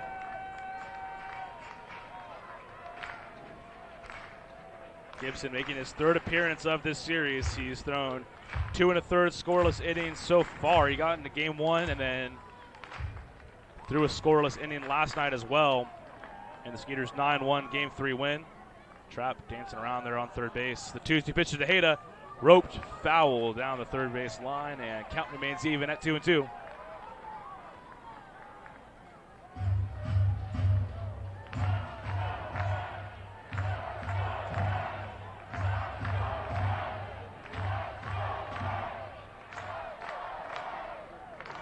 One away here in the bottom of the 7th. It is a 4-4 game here. It's win or go home for the Revs. Skeeters lead this series 2-1. And a pivotal moment in this ball game, the 2-2 pitch popped up. That does not look like it'll be deep enough. Martinson ranging on back in shallow left center field. He has it. Trapp is going to try to score. No, he's going to go back. And now they may have Nash in a rundown, but Nash is going to get to second base as there was no one there to cover the bag, with Betancourt and Martinson both ranging back on that ball. So the Revs do get a sac fly on that, but not the one they were hoping for, as Trapp is forced to hold at third base. And I think Juan Silverio wants them to see if maybe Nash left early. They're going to throw it over to first. Who knows? Oh, nope. They're not gonna peel it. I don't know if that was what he was asking for. That's what it seemed like. That is a huge out, number 2 right there, holding the runner at third base. That is the second time tonight we've seen a pop-up from the York hitter. Now Gibson's going to step off. Fire to Cordero, and no, they're going to say safe. So, yeah, that's what Silverio was asking. He wanted the petition. Not a bad thought. Nash was able to tag up there from first to second. Trapp, he bluffed. It looked like he was going to try and go for it. He would have probably been out by a good margin there, with Martinson coming away with that infield pop. 4-4 game here, bottom of the 7th. Go ahead run on third base. Gibson lefty to lefty. His first pitch to Carlos Franco is crushed to left field. Bernard going back to the track, to the wall. That ball is foul and out of play. Whew. Oh, man. That, at first it looked like that was going to get out of here, and then it looked like it maybe would have dropped into the corner. But just a long strike, number 1. That thing must have had some serious English on it, because it looked like it was heading for fair territory. But it curves foul and out of play down the left field corner. Whew! Okay. Everyone take a deep breath. So 0-1 the count now with 2 away. Just a long strike, and Daniel Gibson just a pitch away from getting out of trouble here. He inherited a couple of runners, Trapp and Nash. They both remain on the base paths here in a tie ball game. Bottom of the 7th, and Franco down 0-1, and the 0-1 pitch from Gibson. Good stop by Cody Stanley. Low and away. That changeup is smothered by the Skeeters catcher. 1-1 the count now. Yeah, I don't know how that ball went foul. From my vantage point, it looked like it was going to about straightaway left field. It did not get over the fence, though.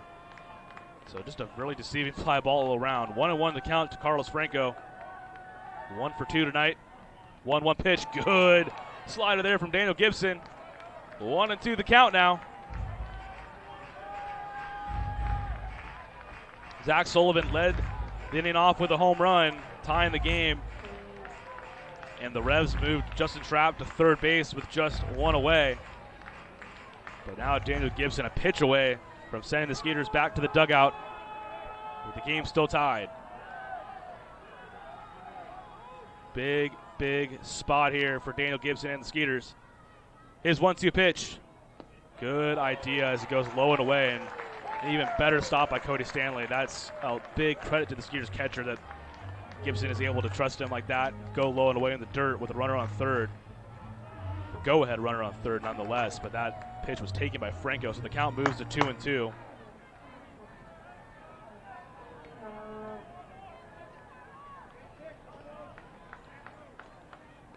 2-2, 2 away, bottom of the 7th. Runners at second and third, and a 4-4 game. The 2-2 pitch, another breaking ball low and away, as Gibson is really trying to get Franco to chase that pitch, and he's already done it once this at bat, but he lays off it there to make it a full count. First base open here. On deck, the switch hitter Henry Castillo. Will be his first at bat from the right side, but let's hope he stays right there in the on deck circle. Full count pitch upcoming here to Franco. Tie game, 4-4, bottom of the 7th, game 4 of the Freedom Division Series, and Gibson going to step off and wipe his brow before he delivers what is certainly the biggest pitch of the game so far.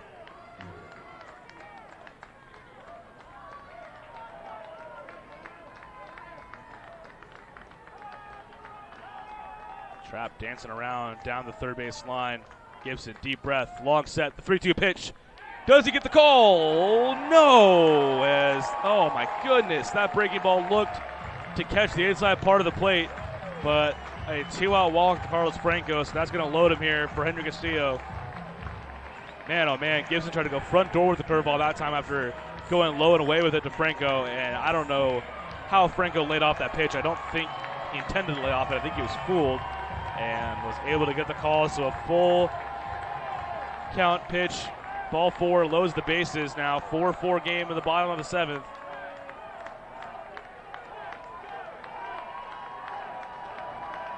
And now Cody Stanley going to go over signs with his pitcher, Daniel Gibson. There is somebody, I believe, getting ready to get loose in the Skeeters bullpen, but this is all Daniel Gibson. Switch hitter Castillo going to flip it around and go from the right side, just a little over 3,000 in attendance tonight at Peoples Bank Park in York, Pennsylvania.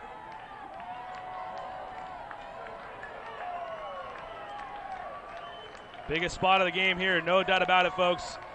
Skaters looking to keep this one tied. Bases loaded for the Revs in the bottom of the 7th inning, a 4-4 game. Castillo tonight is 1 for 3. He doubled back in the 4th, flew out in his last at-bat. Gibson, deep breath again, out of the stretch. His first pitch to Castillo is lined foul down to the third base side, 0-1. Gibson was acquired from the High Point Rockers and was a pivotal member out of the bullpen all year long. 2-2 with a 2.41 ERA in the regular season. He made 36 appearances for the Skeeters. Began the year in the Diamondback system, AA Jackson, moved to High Point, and then was traded to the Skeeters in July. Asking him to come on for the biggest situation of the year so far. The 0-1 pitch to Castillo, fastball up and in, taken for a ball. And he is evening the count here at 1-1.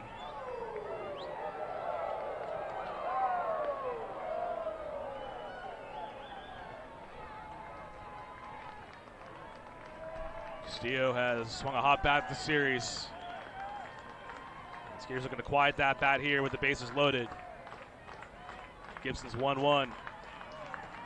That one is a fastball up, taken for a ball. Makes it a 2-1 count, and Matt West has begun to get loose down the left field line in the Skeeters pen.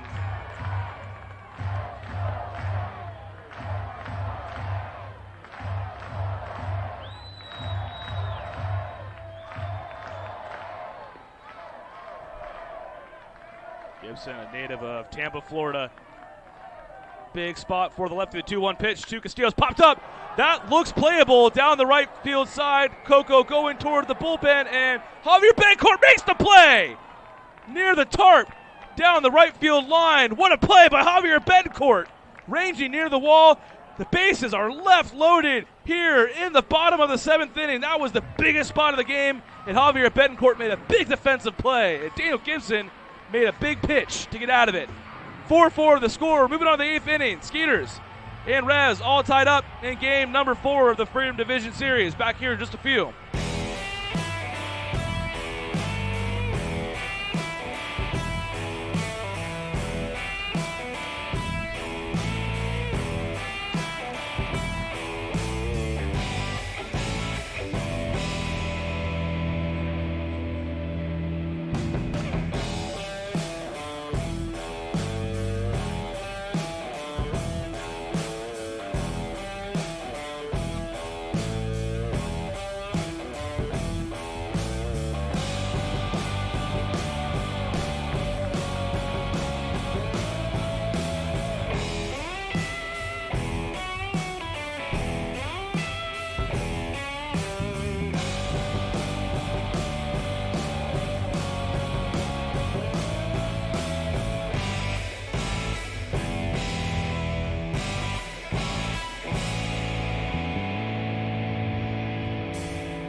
Josh Smoker going to remain in the game for the Revs.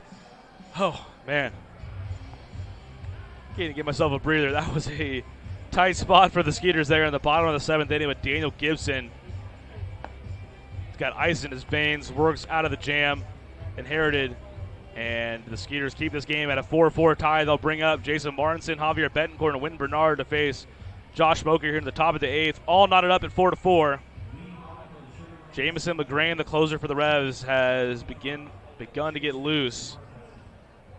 Man, oh man, Javier Betancourt, it looks like that was going to be out of play, and it was just about a foot or two away from being out of play. A foul out to leave the bases loaded off the bat of Henry Castillo sends this game into the 8th inning, all tied up at 4-4, and Jason Martinson, the first to greet Smoker here, who got the last out of the 7th inning. The Skeeters in the 7th took a 4-3 lead on a Zach Bornstein 2-run shot, and Zach Sullivan tied the game up again with a solo shot in the bottom half, and Martinson takes a first pitch strike from Smoker, 0-1. Martinson tonight 0-2, walked in his first at-bat, lined out sharply to center field, and ended up being a double play in his last at-bat. That one misses inside for sure, and the count moves to 1-1. What a game it has been. The Skeeters have led twice. The Revs have led twice. And the Skeeters with a win are going back to the Atlantic League Championship Series. They lead the series 2-1 right now, and the 1-1 to Martinson is taken inside for a ball, 2-1. McGrain has not pitched since game 1. The Revs closer, who is the famous star of a certain Twitter video for York. That one chopped toward Castillo at third base. It stays fair, and his throw to Nash is going to be in time for out number 1. I don't know how that one stayed fair, but it did. And 5-3 on the putout for the first out of the top of the 8th.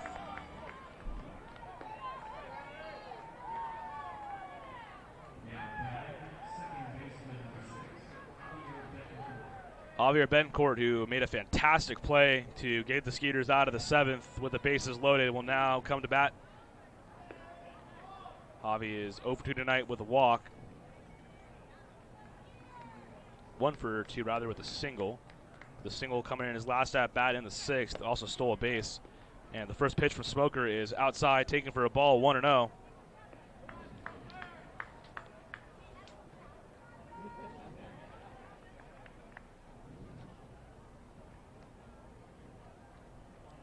To Javi is popped up. Tejeda sheds the mask, now moving over toward the net and has it about 2 or 3 feet from the brick wall behind home plate. And that is out number 2 here in the 8th.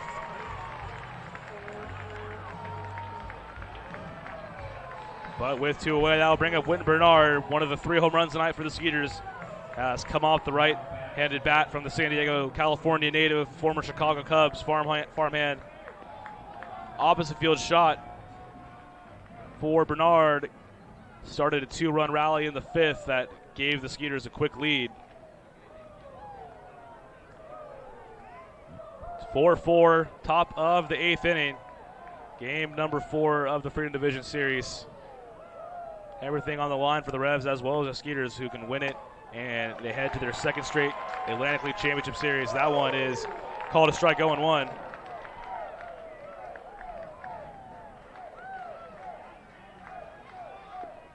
Bernard is 2 for 4 tonight, including that home run. 0-1 pitch to him is well outside and taken for a ball, 1-1. Righty's hitting .267 against Smoker this year.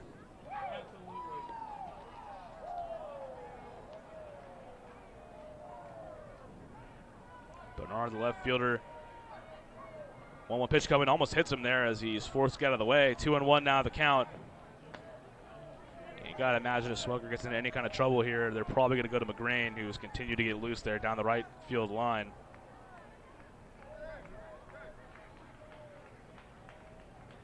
Good sized hole on the right side of the infield as Marrero is shifted toward the second base bag. A lot of room down the left field line as well, and Bernard just gets a piece of that one and fouls it back. Count moves to 2-2. Next inning for the Revs. it would be Dent, Mesa, and Sullivan.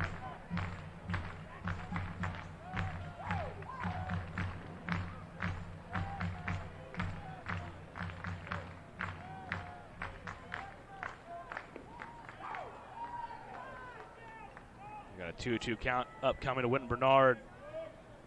A pressure cooker kind of game out here in York. Couple lead changes, a lot of long balls. 3 apiece, 6 combined home runs tonight between these two teams.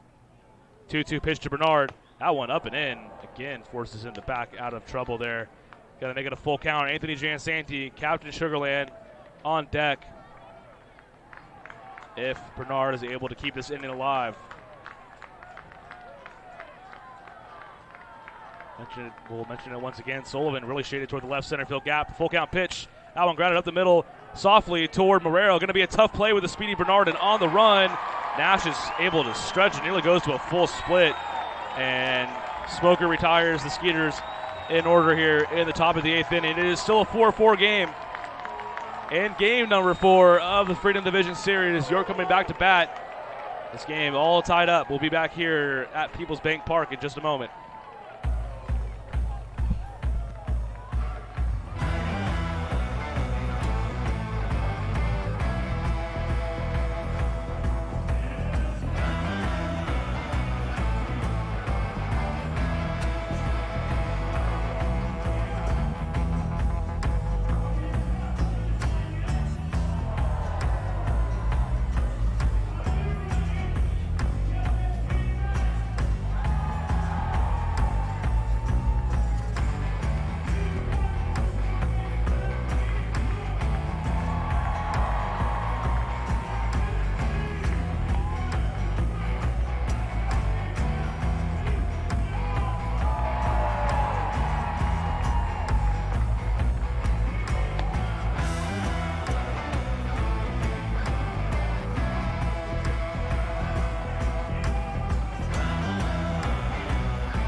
Matt West has come on in relief here at the bottom of the 8th inning.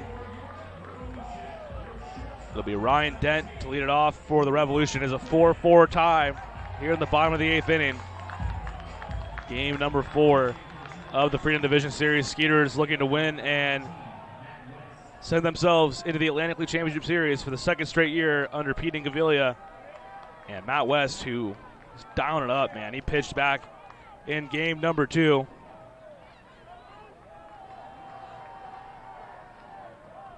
And he was hitting the mid-90s. 2-3 with a 3.00 ERA and 50 appearances even on the year for West. That was tops out of the Skeeters bullpen. Big spot here in the bottom of the 8th. First pitch from West to Dent is in there for a strike, 0-1.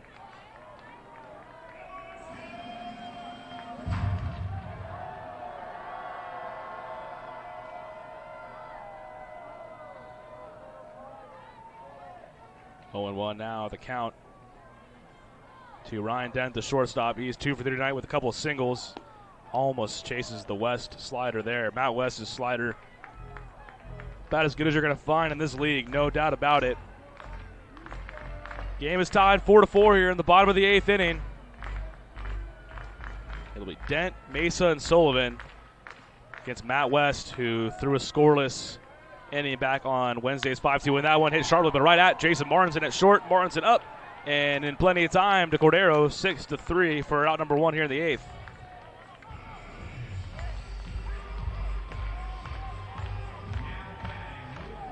Make it Milky Mesa is coming up now with one away. Mesa 0 for 3 tonight. Struck out twice, and he looked to be well behind the fastballs of Chase DeJong early in this one, and Matt West has a few clicks up on the velo in comparison to DeJong, so if he was behind there, he is likely going to be behind on these West fastballs.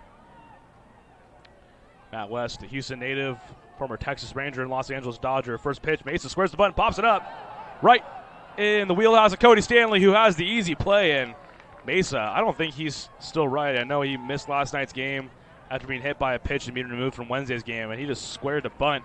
And one pitch popped it up, 2 away now in the 8th.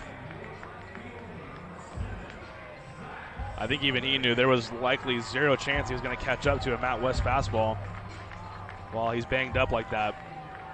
But now bring up Zach Sullivan, who did not have a great season at the plate, but has the biggest hit of the night for the Revs to date.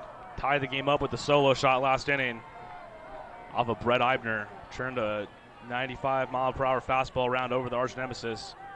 And now Matt West needs to get Sullivan out of here to send the Skeeters to the 9th, but the game's still tied. Sullivan swings and misses 0-1.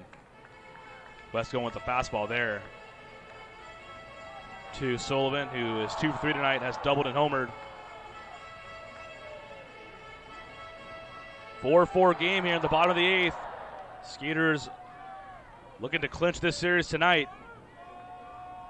They'll send up Anthony Giansanti, Zach Borenstein, and Dennis Phipps in the 9th. Hopefully with the score still tied. The 0-1 pitch from West goes with the fastball up, and Sullivan misses it. 0-2 the count. Matt West, who was in the top 5 in the Atlantic League appearances this year, and even 3 ERA, even 50 appearances. He was so untouchable for most of the year. That devastating slider to right-handers was the reason for that. He's got Sullivan down 0-2. Will he go to the slider? He goes with the fastball, and he gets Sullivan to go up the ladder, chase it, strike 3. Down on strikes goes Sullivan. 1, 2, 3 go the Revs. In the bottom of the 8th inning, Matt West taking care of business, and we head to the 9th inning here in New York. We're all tied up 4-4. Skeeters with a chance to go ahead and clinch this series. We head to the 9th. It'll be Jamison McGrain for the Revs back here at Peoples Bank Park in just a moment.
Welcome back to York, Pennsylvania. We have a great game on our hands here, and the Skeeters looking to put the finishing touches on this series. It's a tie ball game. Captain Sugarland, Anthony Giansanti, who is celebrating his 31st birthday, is going to lead it off for the Skeeters. Thank you to all you that are tuned in. I know we don't have a score bug up on our broadcast, so that's why I'm trying to make sure I give you guys the score as much as possible. It is a 4-4 game as we head to the top of the 9th inning, a back-and-forth contest. But this is the part of the order that gave the Skeeters the lead back in the 7th. Giansanti led that inning off with a single, and then it was Zach Borenstein who sent a baseball way into the York night out there in right field. And he is on deck. Z-Bear, one of 3 Skeeters to leave the yard this evening. Quentin Bernard and Dennis Phipps also with solo homers. And it'll be Jamison McGrain who worked the 9th inning back in game one. And speaking of game one, Felipe Paulino, the closer for the Skeeters, is getting loose. Hopefully coming in with a lead. The Grain misses up and in, 1-0. Hate to just keep bringing up certain things, but you saw a certain Twitter video where a certain York player had a potty mouth. It was McGrain on Twitter. I don't know if for those of you know I'm talking about. The 1-0 pitch misses outside, so I'm sure there's a lot of guys in that dugout who are hoping to make him wear it and give up this lead. Jansanti has gone 2 for 4 tonight, a pair of singles, and he almost homered all the way back in the first inning. It went off the arch nemesis there and left. The 2-0 pitch to Captain Sugarland, fastball away and misses. He's ahead 3-0. Skeeters, keep in mind, too, have already stolen 4 bases tonight off Isaiah Tejeda behind the plate. And Jansanti has one of them, so if he's able to get aboard with a leadoff walk, I imagine they might try to push him over to second base. Once again, Paulino worming and hoping to come in with the Skeeters lead. It's a 4-4 game, and the 3-0 pitch to Jansanti, fastball in. Call it strike, 3-1. The Grain in the regular season went 4-2, a 1.33 ERA, converted on 24 saves. Appeared in 59 games out of the York bullpen. 3-1 to Jansanti. That one's popped up and going to be out of play safely into the seats. Going to make it a full count to Captain Sugarland. Had 3 hits last night, 2 tonight. Could really use a leadoff runner here with a 4-4 game in the top of the 9th. This has been one of those ball games that makes your heart race, jump for joy, all at the same time. Each team has taken the lead twice tonight, and it's all tied up. The 3-2 pitch to Jansanti, well outside, ball 4. Leadoff base runner for the Skeeters here in the top of the 9th, and Captain Sugarland is the go-ahead run, and I don't think there's anyone else you'd rather have on the bases. You know that guy's running through a brick wall to get that run in. The 31-year-old birthday boy is aboard, and Z-Bear Zach Bornstein is striding on in, and got awfully quiet out here in York for some reason. I think they remember that towering fly ball he sent into their home run patio his last at bat. That was a 2-run homer, his first of the postseason that gave the Skeeters the lead in the top of the 7th. The Grain's first pitch to Bornstein is up, misses, 1-0.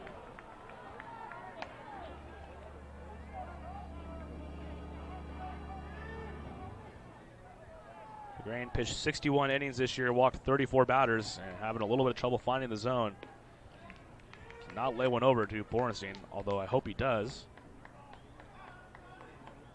Long set, the 1-0 pitch. Oof, Bornstein had a pitch to rip out there, though, and swings over the top of an off-speed pitch. Evens count at 1-1.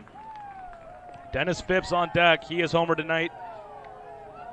Sent a light tower shot over the big wall in left field, all the way back in the 5th inning.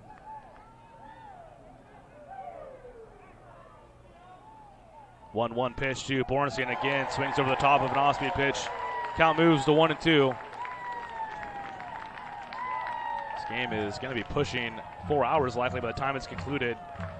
Lots of time being taken in between pitches, and you can't blame anybody on that. This is a big game, Game 4 of the Freedom Division Championship Series. Skeeters lead the series 2-1.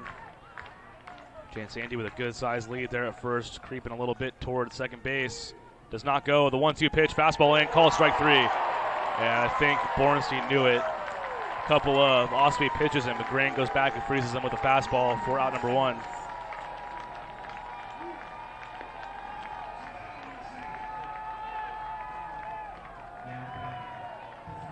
The go-ahead run is aboard for the Skeeters here in the 9th, and that'll bring up Dennis the Menace, Dennis Phipps.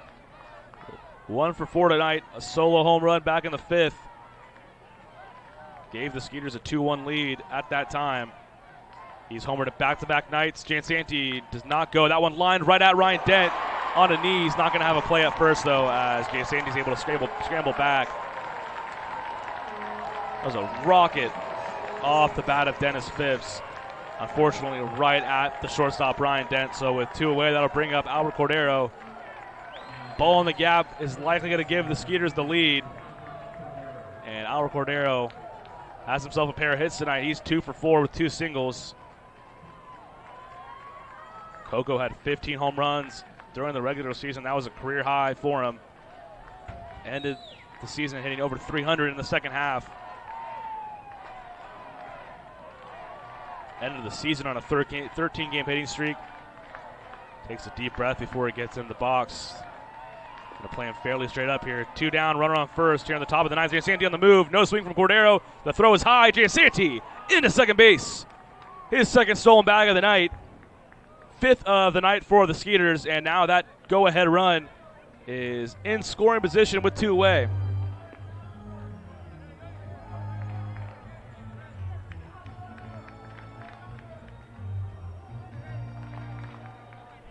That's a heads-up play by Giansanti. You know, you let Bornstein and Phipps see what they can do. Big power bats, likely sending the ball over the fence if they put it in the air. So let them do their thing, and then now with 2 away, and Cordero up, get in scoring position. So now just a single could potentially give the Skeeters the lead here. 4-4, top of the ninth. Captain Sugarland on second base. He's waiting for his teammate Albert Cordero to hopefully drive him in. McGrain with his offset stretch, 1-0 pitch. Coco takes a breaking ball, which drops back into the strike zone, 0-1. Telvin Nash is hugging the line there down the first base side. Ryan Dent, the shortstop, shifted a little bit towards second base, and Marrero is kind of in shallow right field, giving himself a little extra range with the lefty Cordero up. The 1-1 pitch to Coco is in the dirt, stopped by Tejeda though, so Giansanti will scramble back. Count moves to 2-1. Coco had gone hitless through the first 3 games of the series. He's reached base 3 times tonight, 2 for 3 with a walk, couple singles. Hit his 15th home run of the year in the finale of the regular season. An opposite field shot from the left side. Doesn't necessarily need a home run here. A single would likely tie the game, and he's got a monster hole on the left side of the infield. Giansanti taking a big lead. 2-1 pitch, misses inside. 3-1, the count now to Cordero. Juan Silverio on deck. Hitless tonight, which just means he is due for some action. Silverio came in inning over 360 in the series. For now, it's up to Albert Cordero. Let's see if he gets a 3-1 fastball. He could turn around. 4-4 tire, top of the ninth, 2 away, runner on second. The 3-1 pitch from McGrain. Outside, taken for ball 4, and Cordero takes his base. Runners now on first and second with 2 down as the inning remains alive. And Albert, as happy as he is to keep the inning alive, he wanted to pitch to hit there. But they will pass the baton to Juan Silverio, who's going to get a chance to give the Skeeters a lead. Silverio 0 for 4 tonight. He had a hit in each of the first 3 games, had an RBI double last night. And the 9-1 win for the Skeeters. Sugarland leads the series 2-1. Best of 5, and this game is tied up 4-4 with 2 away in the 9th. Silverio, who led Skeeters qualifiers with a .293 average in the regular season. Biggest spot of the game here. Giansanti at second, Cordero at first. First pitch to Silverio, taken for a strike. Breaking ball drops in 0-1.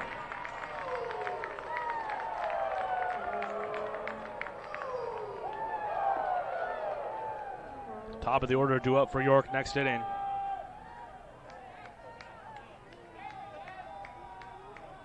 With Marrero covering the bag, a good-sized hole on the right side of the infield.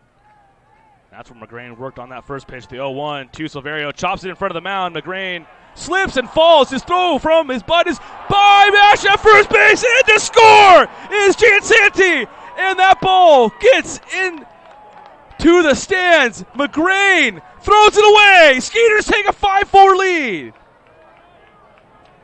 Oh my goodness. Ball was chopped out in front of home plate, and Jamison McGrain slipped while trying to field it, tried to make a throw from his backside and threw it down the right field line. Giansanti scores the go-ahead run. Are you kidding me? How about that? And now Willie Zaveras and Pina Gavilia are trying to see if they can get an extra base runner out of this, which the ball went out of play. So Cordero stopped at third. He might have scored as well if that one did not get out of play. Wow, that is how the Skeeters take the lead after 6 combined home runs tonight. A little chop out in front of home plate, and Jamison McGrain, who had some big words before the series started, had a chance to end the inning and throws it away, literally, down the right field line. And now Mark Mason and the athletic trainer for the Revs are going to come out and chat with McGrain. Man, that is so sweet. Oh, man. There are a lot of guys in that Skeeters dugout who were probably hoping it was going to be McGrain they get a chance to take the lead against. And Juan Silverio chopped one right out in front of the plate. And McGrain slipped while trying to field it right in front of the mound toward the third base side. And you wonder, if you're a Revs fan, why didn't he just eat it? But thankfully for the Skeeters, he hucked it into right field. And now McGrain's going to go through a few warm-up pitches. So Felipe Paulino is going to come on in the ninth. Skeeters lead 5-4 right now, and they still have a chance to add on. Willie Tavares still pleading his case down the third base line, wondering why Albert Cordero was not given home plate. That's why you love baseball, man. It's been a night of home runs, 6 combined home runs. Made it a 4-4 game up until this point, and it was a little cue shot off the bat of Juan Silverio that gives the Skeeters the lead. And now Cody Stanley has a chance to add on some more. Skeeters lead 5-4, 2 away in the top of the ninth. Cody Stanley 2 for 3 tonight, a pair of singles and a walk. Takes up for a ball. McGrain does not look right out there. That one missed up and in. I don't really know how many arms they have left down there in the bullpen. They've already gone to 5 pitchers tonight. They went to 5 pitchers last night. Nobody getting loose in the York bullpen. It's McGrain's game, and he's already given up the lead. 5-4. Now Cody Stanley swings through a fastball. Count even at 1-1. For those that are just tuning in, 5-4 lead for the Skeeters. Jamison McGrain, the closer, has given up the lead, and the Skeeters will go into the ninth inning 3 outs away from going back to the Atlantic League Championship Series. Fastball swung on a miss there. Count moves to 1-2 to Stanley. Skeeters did not have the services of Felipe Paulino in last postseason, and now they'll get to go to Jumbo. The chance to lock this one down, hopefully with a little bit of a bigger lead here. Stanley pops that one up, foul out of play, so we'll do it again at 1-2. 5-4 lead for Sugarland. Amazing turn of events for the Skeeters. It's Jamison McGrain. It looks like that was going to be out number 3 here in the ninth. Fielded the ball in front of the mound, slipped and tossed it by Telvin Nash down the right field line.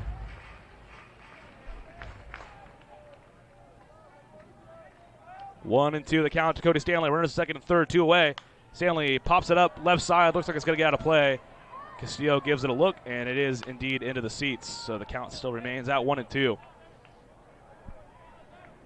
Those are some big insurance runs out there on the pond for the Skeeters. They do lead 5-4, but Albert Cordero, he's at third. Juan Silverio at second base. And Cody Stanley, who already has 2 singles tonight, looking for more as the ball gets away there down the left field line.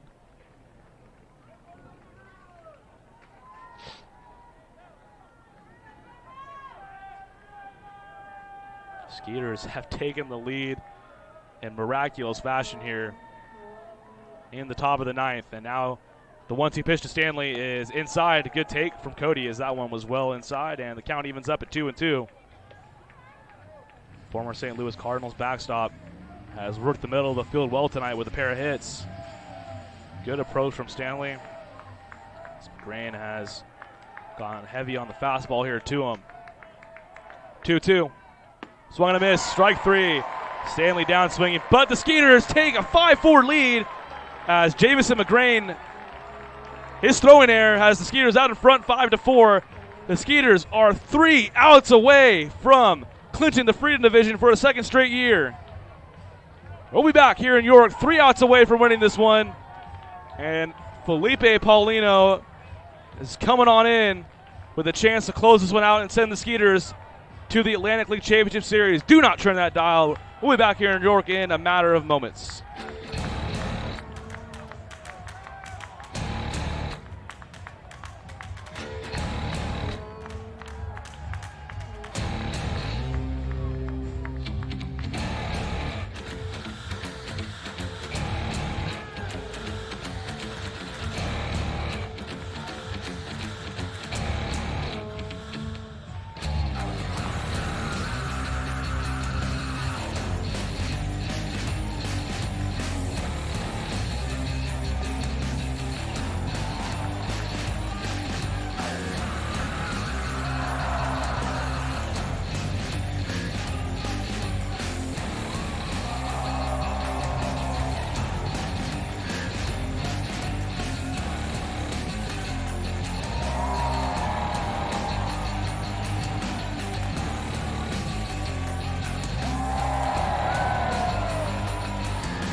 Is your heart beating fast? Because mine is. Whew!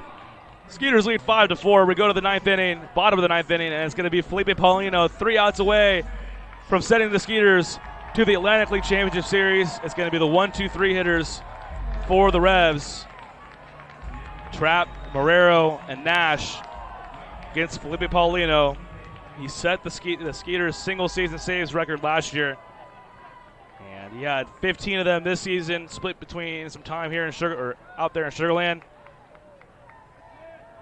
and with the Astros in AAA Round Rock. His first pitch to Justin Trapp is taken inside for a ball 1-0. Paulino looking to right some wrongs from Game 1. Very uncharacteristic outing from Felipe back in that Game 1 loss. Was on the hook for 4 runs in an inning of work. Very rarely has anyone got to Felipe like that in this league. As that fastball is in there for a strike, 1-1. Trapp has gone 1 for 3 tonight. Singled in his last at bat. Has struck out, flown out, and a sac bunt as well. Skeeters took a 5-4 lead in the top of the ninth on a throwing error from the Revs closer, Jamison McGrain. 1-1 now on the count to Justin Trapp. That one's chopped left side. Going to be a tough play for Martinson. Long throw is not in time, and they say Cordero was off the bag. No way. Oh my goodness. Throw was there in time, but the first base umpire, Silvio Martinez, says that Albert Cordero was off the bag, and that does not seem like that was the right call. Albert Cordero is asking Pete Incaviglia to go back in the dugout. Inky was hot, and Coco was hot too. He's asking to have the home plate umpire maybe talk and get together. Man, that did not look like Coco left the bag there whatsoever, as Jason Martinson had to make a strong throw across the diamond, but they said Albert Cordero's foot came off the bag. So at the moment right now, it's a leadoff single for Justin Trapp.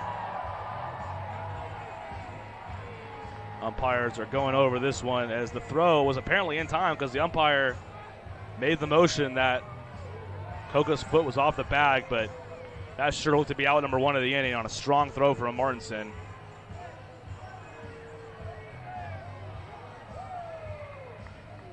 And they say Trapp is safe, and that is hard to believe.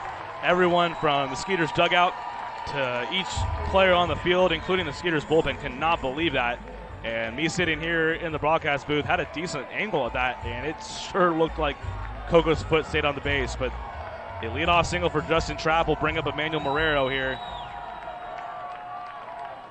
5-4 lead here in the bottom of the ninth, rather. We'll see if Marrero decides to bunt. Silverio playing in. Marrero does square, and yes, he went around 0-1.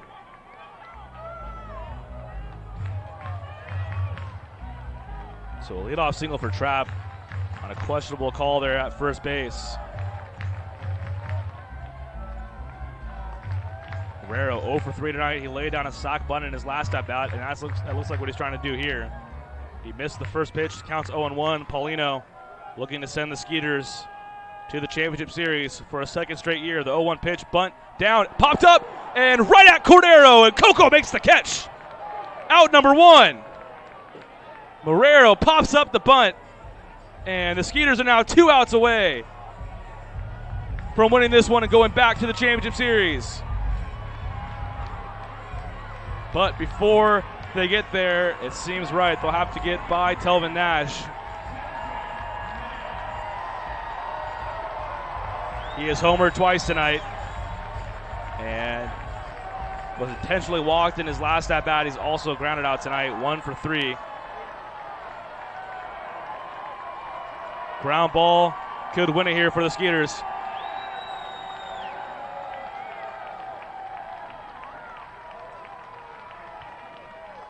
Five-4 lead for the Skeeters. Paulino's first pitch to Nash is taken for a strike. Fastball at the knees, 0-1. Trapp led the inning off with an infield single. Marrero tried to move him over to the sac bunt. He popped it up. And now Nash behind 0-1. Power on power here. The power right arm of Felipe Paulino. Long set out of the stretch. His 0-1 pitch taken.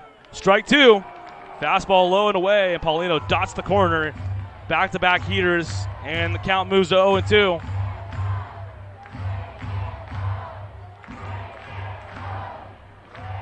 Trapp with decent speed at first base.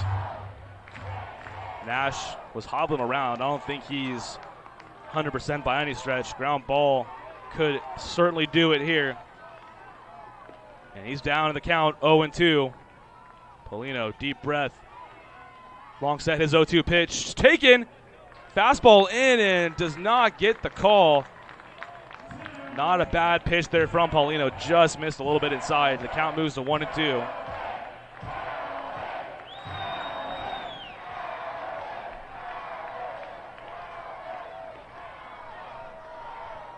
One and two, the count to Telvin Nash. Paulino delivers. That was swung and a miss. Strike 3. And Telvin Nash goes down swinging for out number 2. The Skeeters are 1 out away from returning to the Atlantic League Championship Series. And the only man standing in between them and that is Isaiah Tejeda, the catcher for the Revs. Runner on first, Justin Trapp, and Telvin Nash goes down swinging out of baby jumbo. That's a big pitch, my friend. Gets Nash, who had homer twice tonight, to strike out in the bottom of the 9th, with the Skeeters leading 5-4. 1 out away. The Skeeters are from going back to Long Island in the Atlantic League Championship Series. Paulino's first pitch to Tejeda is swung and a miss. Breaking ball, and a good time to call for it as Tejeda was out in front, 0-1. Whew.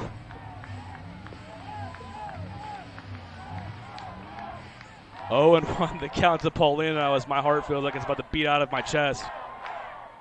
Trapp on first, 2 down. Skeeters lead 5-4 here in the bottom of the 9th. 0-1 to Tejeda. That one's in the dirt, gets away, and Trapp does not elect to go to second base. That one looked like it was plenty deep enough to get him there, but he's going to stay at first base.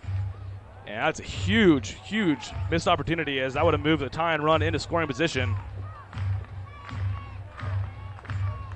1-1 now to Tejeda.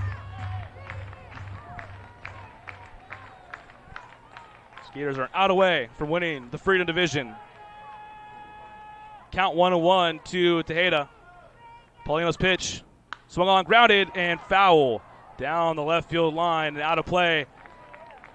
So now the Skeeters are 1 strike away from winning this one. It's a 5-4 game, bottom of the 9th, 2 outs, 1-2 the count. Paulino a pitch away from sending the Skeeters back to the Atlantic League Championship Series.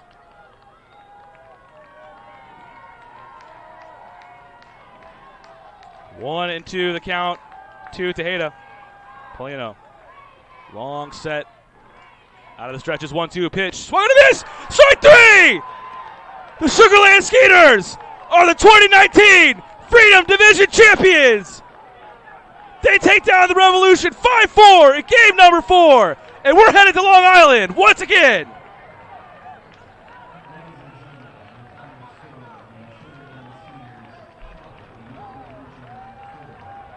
For the second straight year and the third time in the last 4 years, the Skeeters are headed back to the Atlantic League Championship Series with a chance for back-to-back titles. Felipe Paulino shuts the door on a 5-4 win.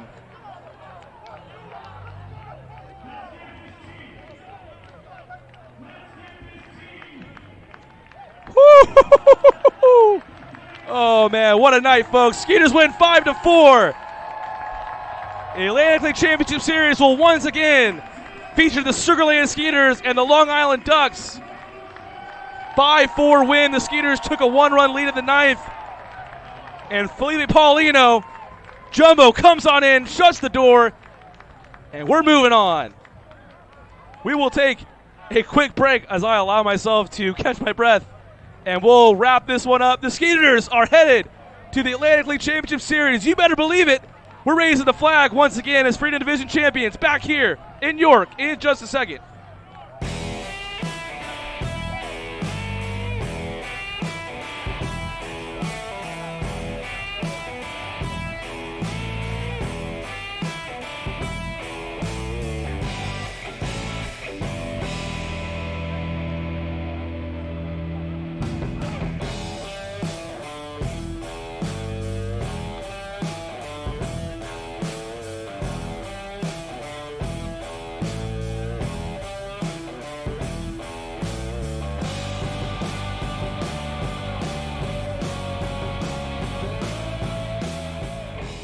Time to take the champagne off ice, folks. The Skeeters are headed back to the Atlantic League Championship Series to defend their title. A 5-4 win in game number 4 of the Freedom Division Championship Series. Whew! That was a pressure cooker of a game, and let's go over how this one went down. The Revs took a 1-0 lead in the bottom of the first inning on a solo home run from Telvin Nash. It was then in the 5th inning, the Skeeters tacked on a pair solo shots from Winton Bernard and Dennis Phipps. Gave the Skeeters a brief 2-1 lead because in the bottom half of the inning, Telvin Nash struck again. A 2-run shot made it a 3-2 game. And then back in the 7th inning, 2 more runs for the Skeeters. A 2-run home run from Zach Borenstein put him out in front 4-3. But in the bottom of the 7th, it was Zach Sullivan, who once again tied the game up at 4-4, and then after 6 combined home runs in the top of the 9th, it was a dribbler out in front of home plate. Jameis McGrain fielded it and threw it away, allowing the Skeeters to score the go-ahead run, and then Felipe Paulino comes on in and strikes out the home run leader and the batting champ of the Atlantic League in back-to-back order to wrap this one up. 5-4 game. Skeeters win. We're going to Long Island to defend our title. This has been a pleasure and an honor to broadcast this game to you folks. I'm going to sign off for tonight. Skeeters win this one 5-4, and will get a chance to win their second title in as many years.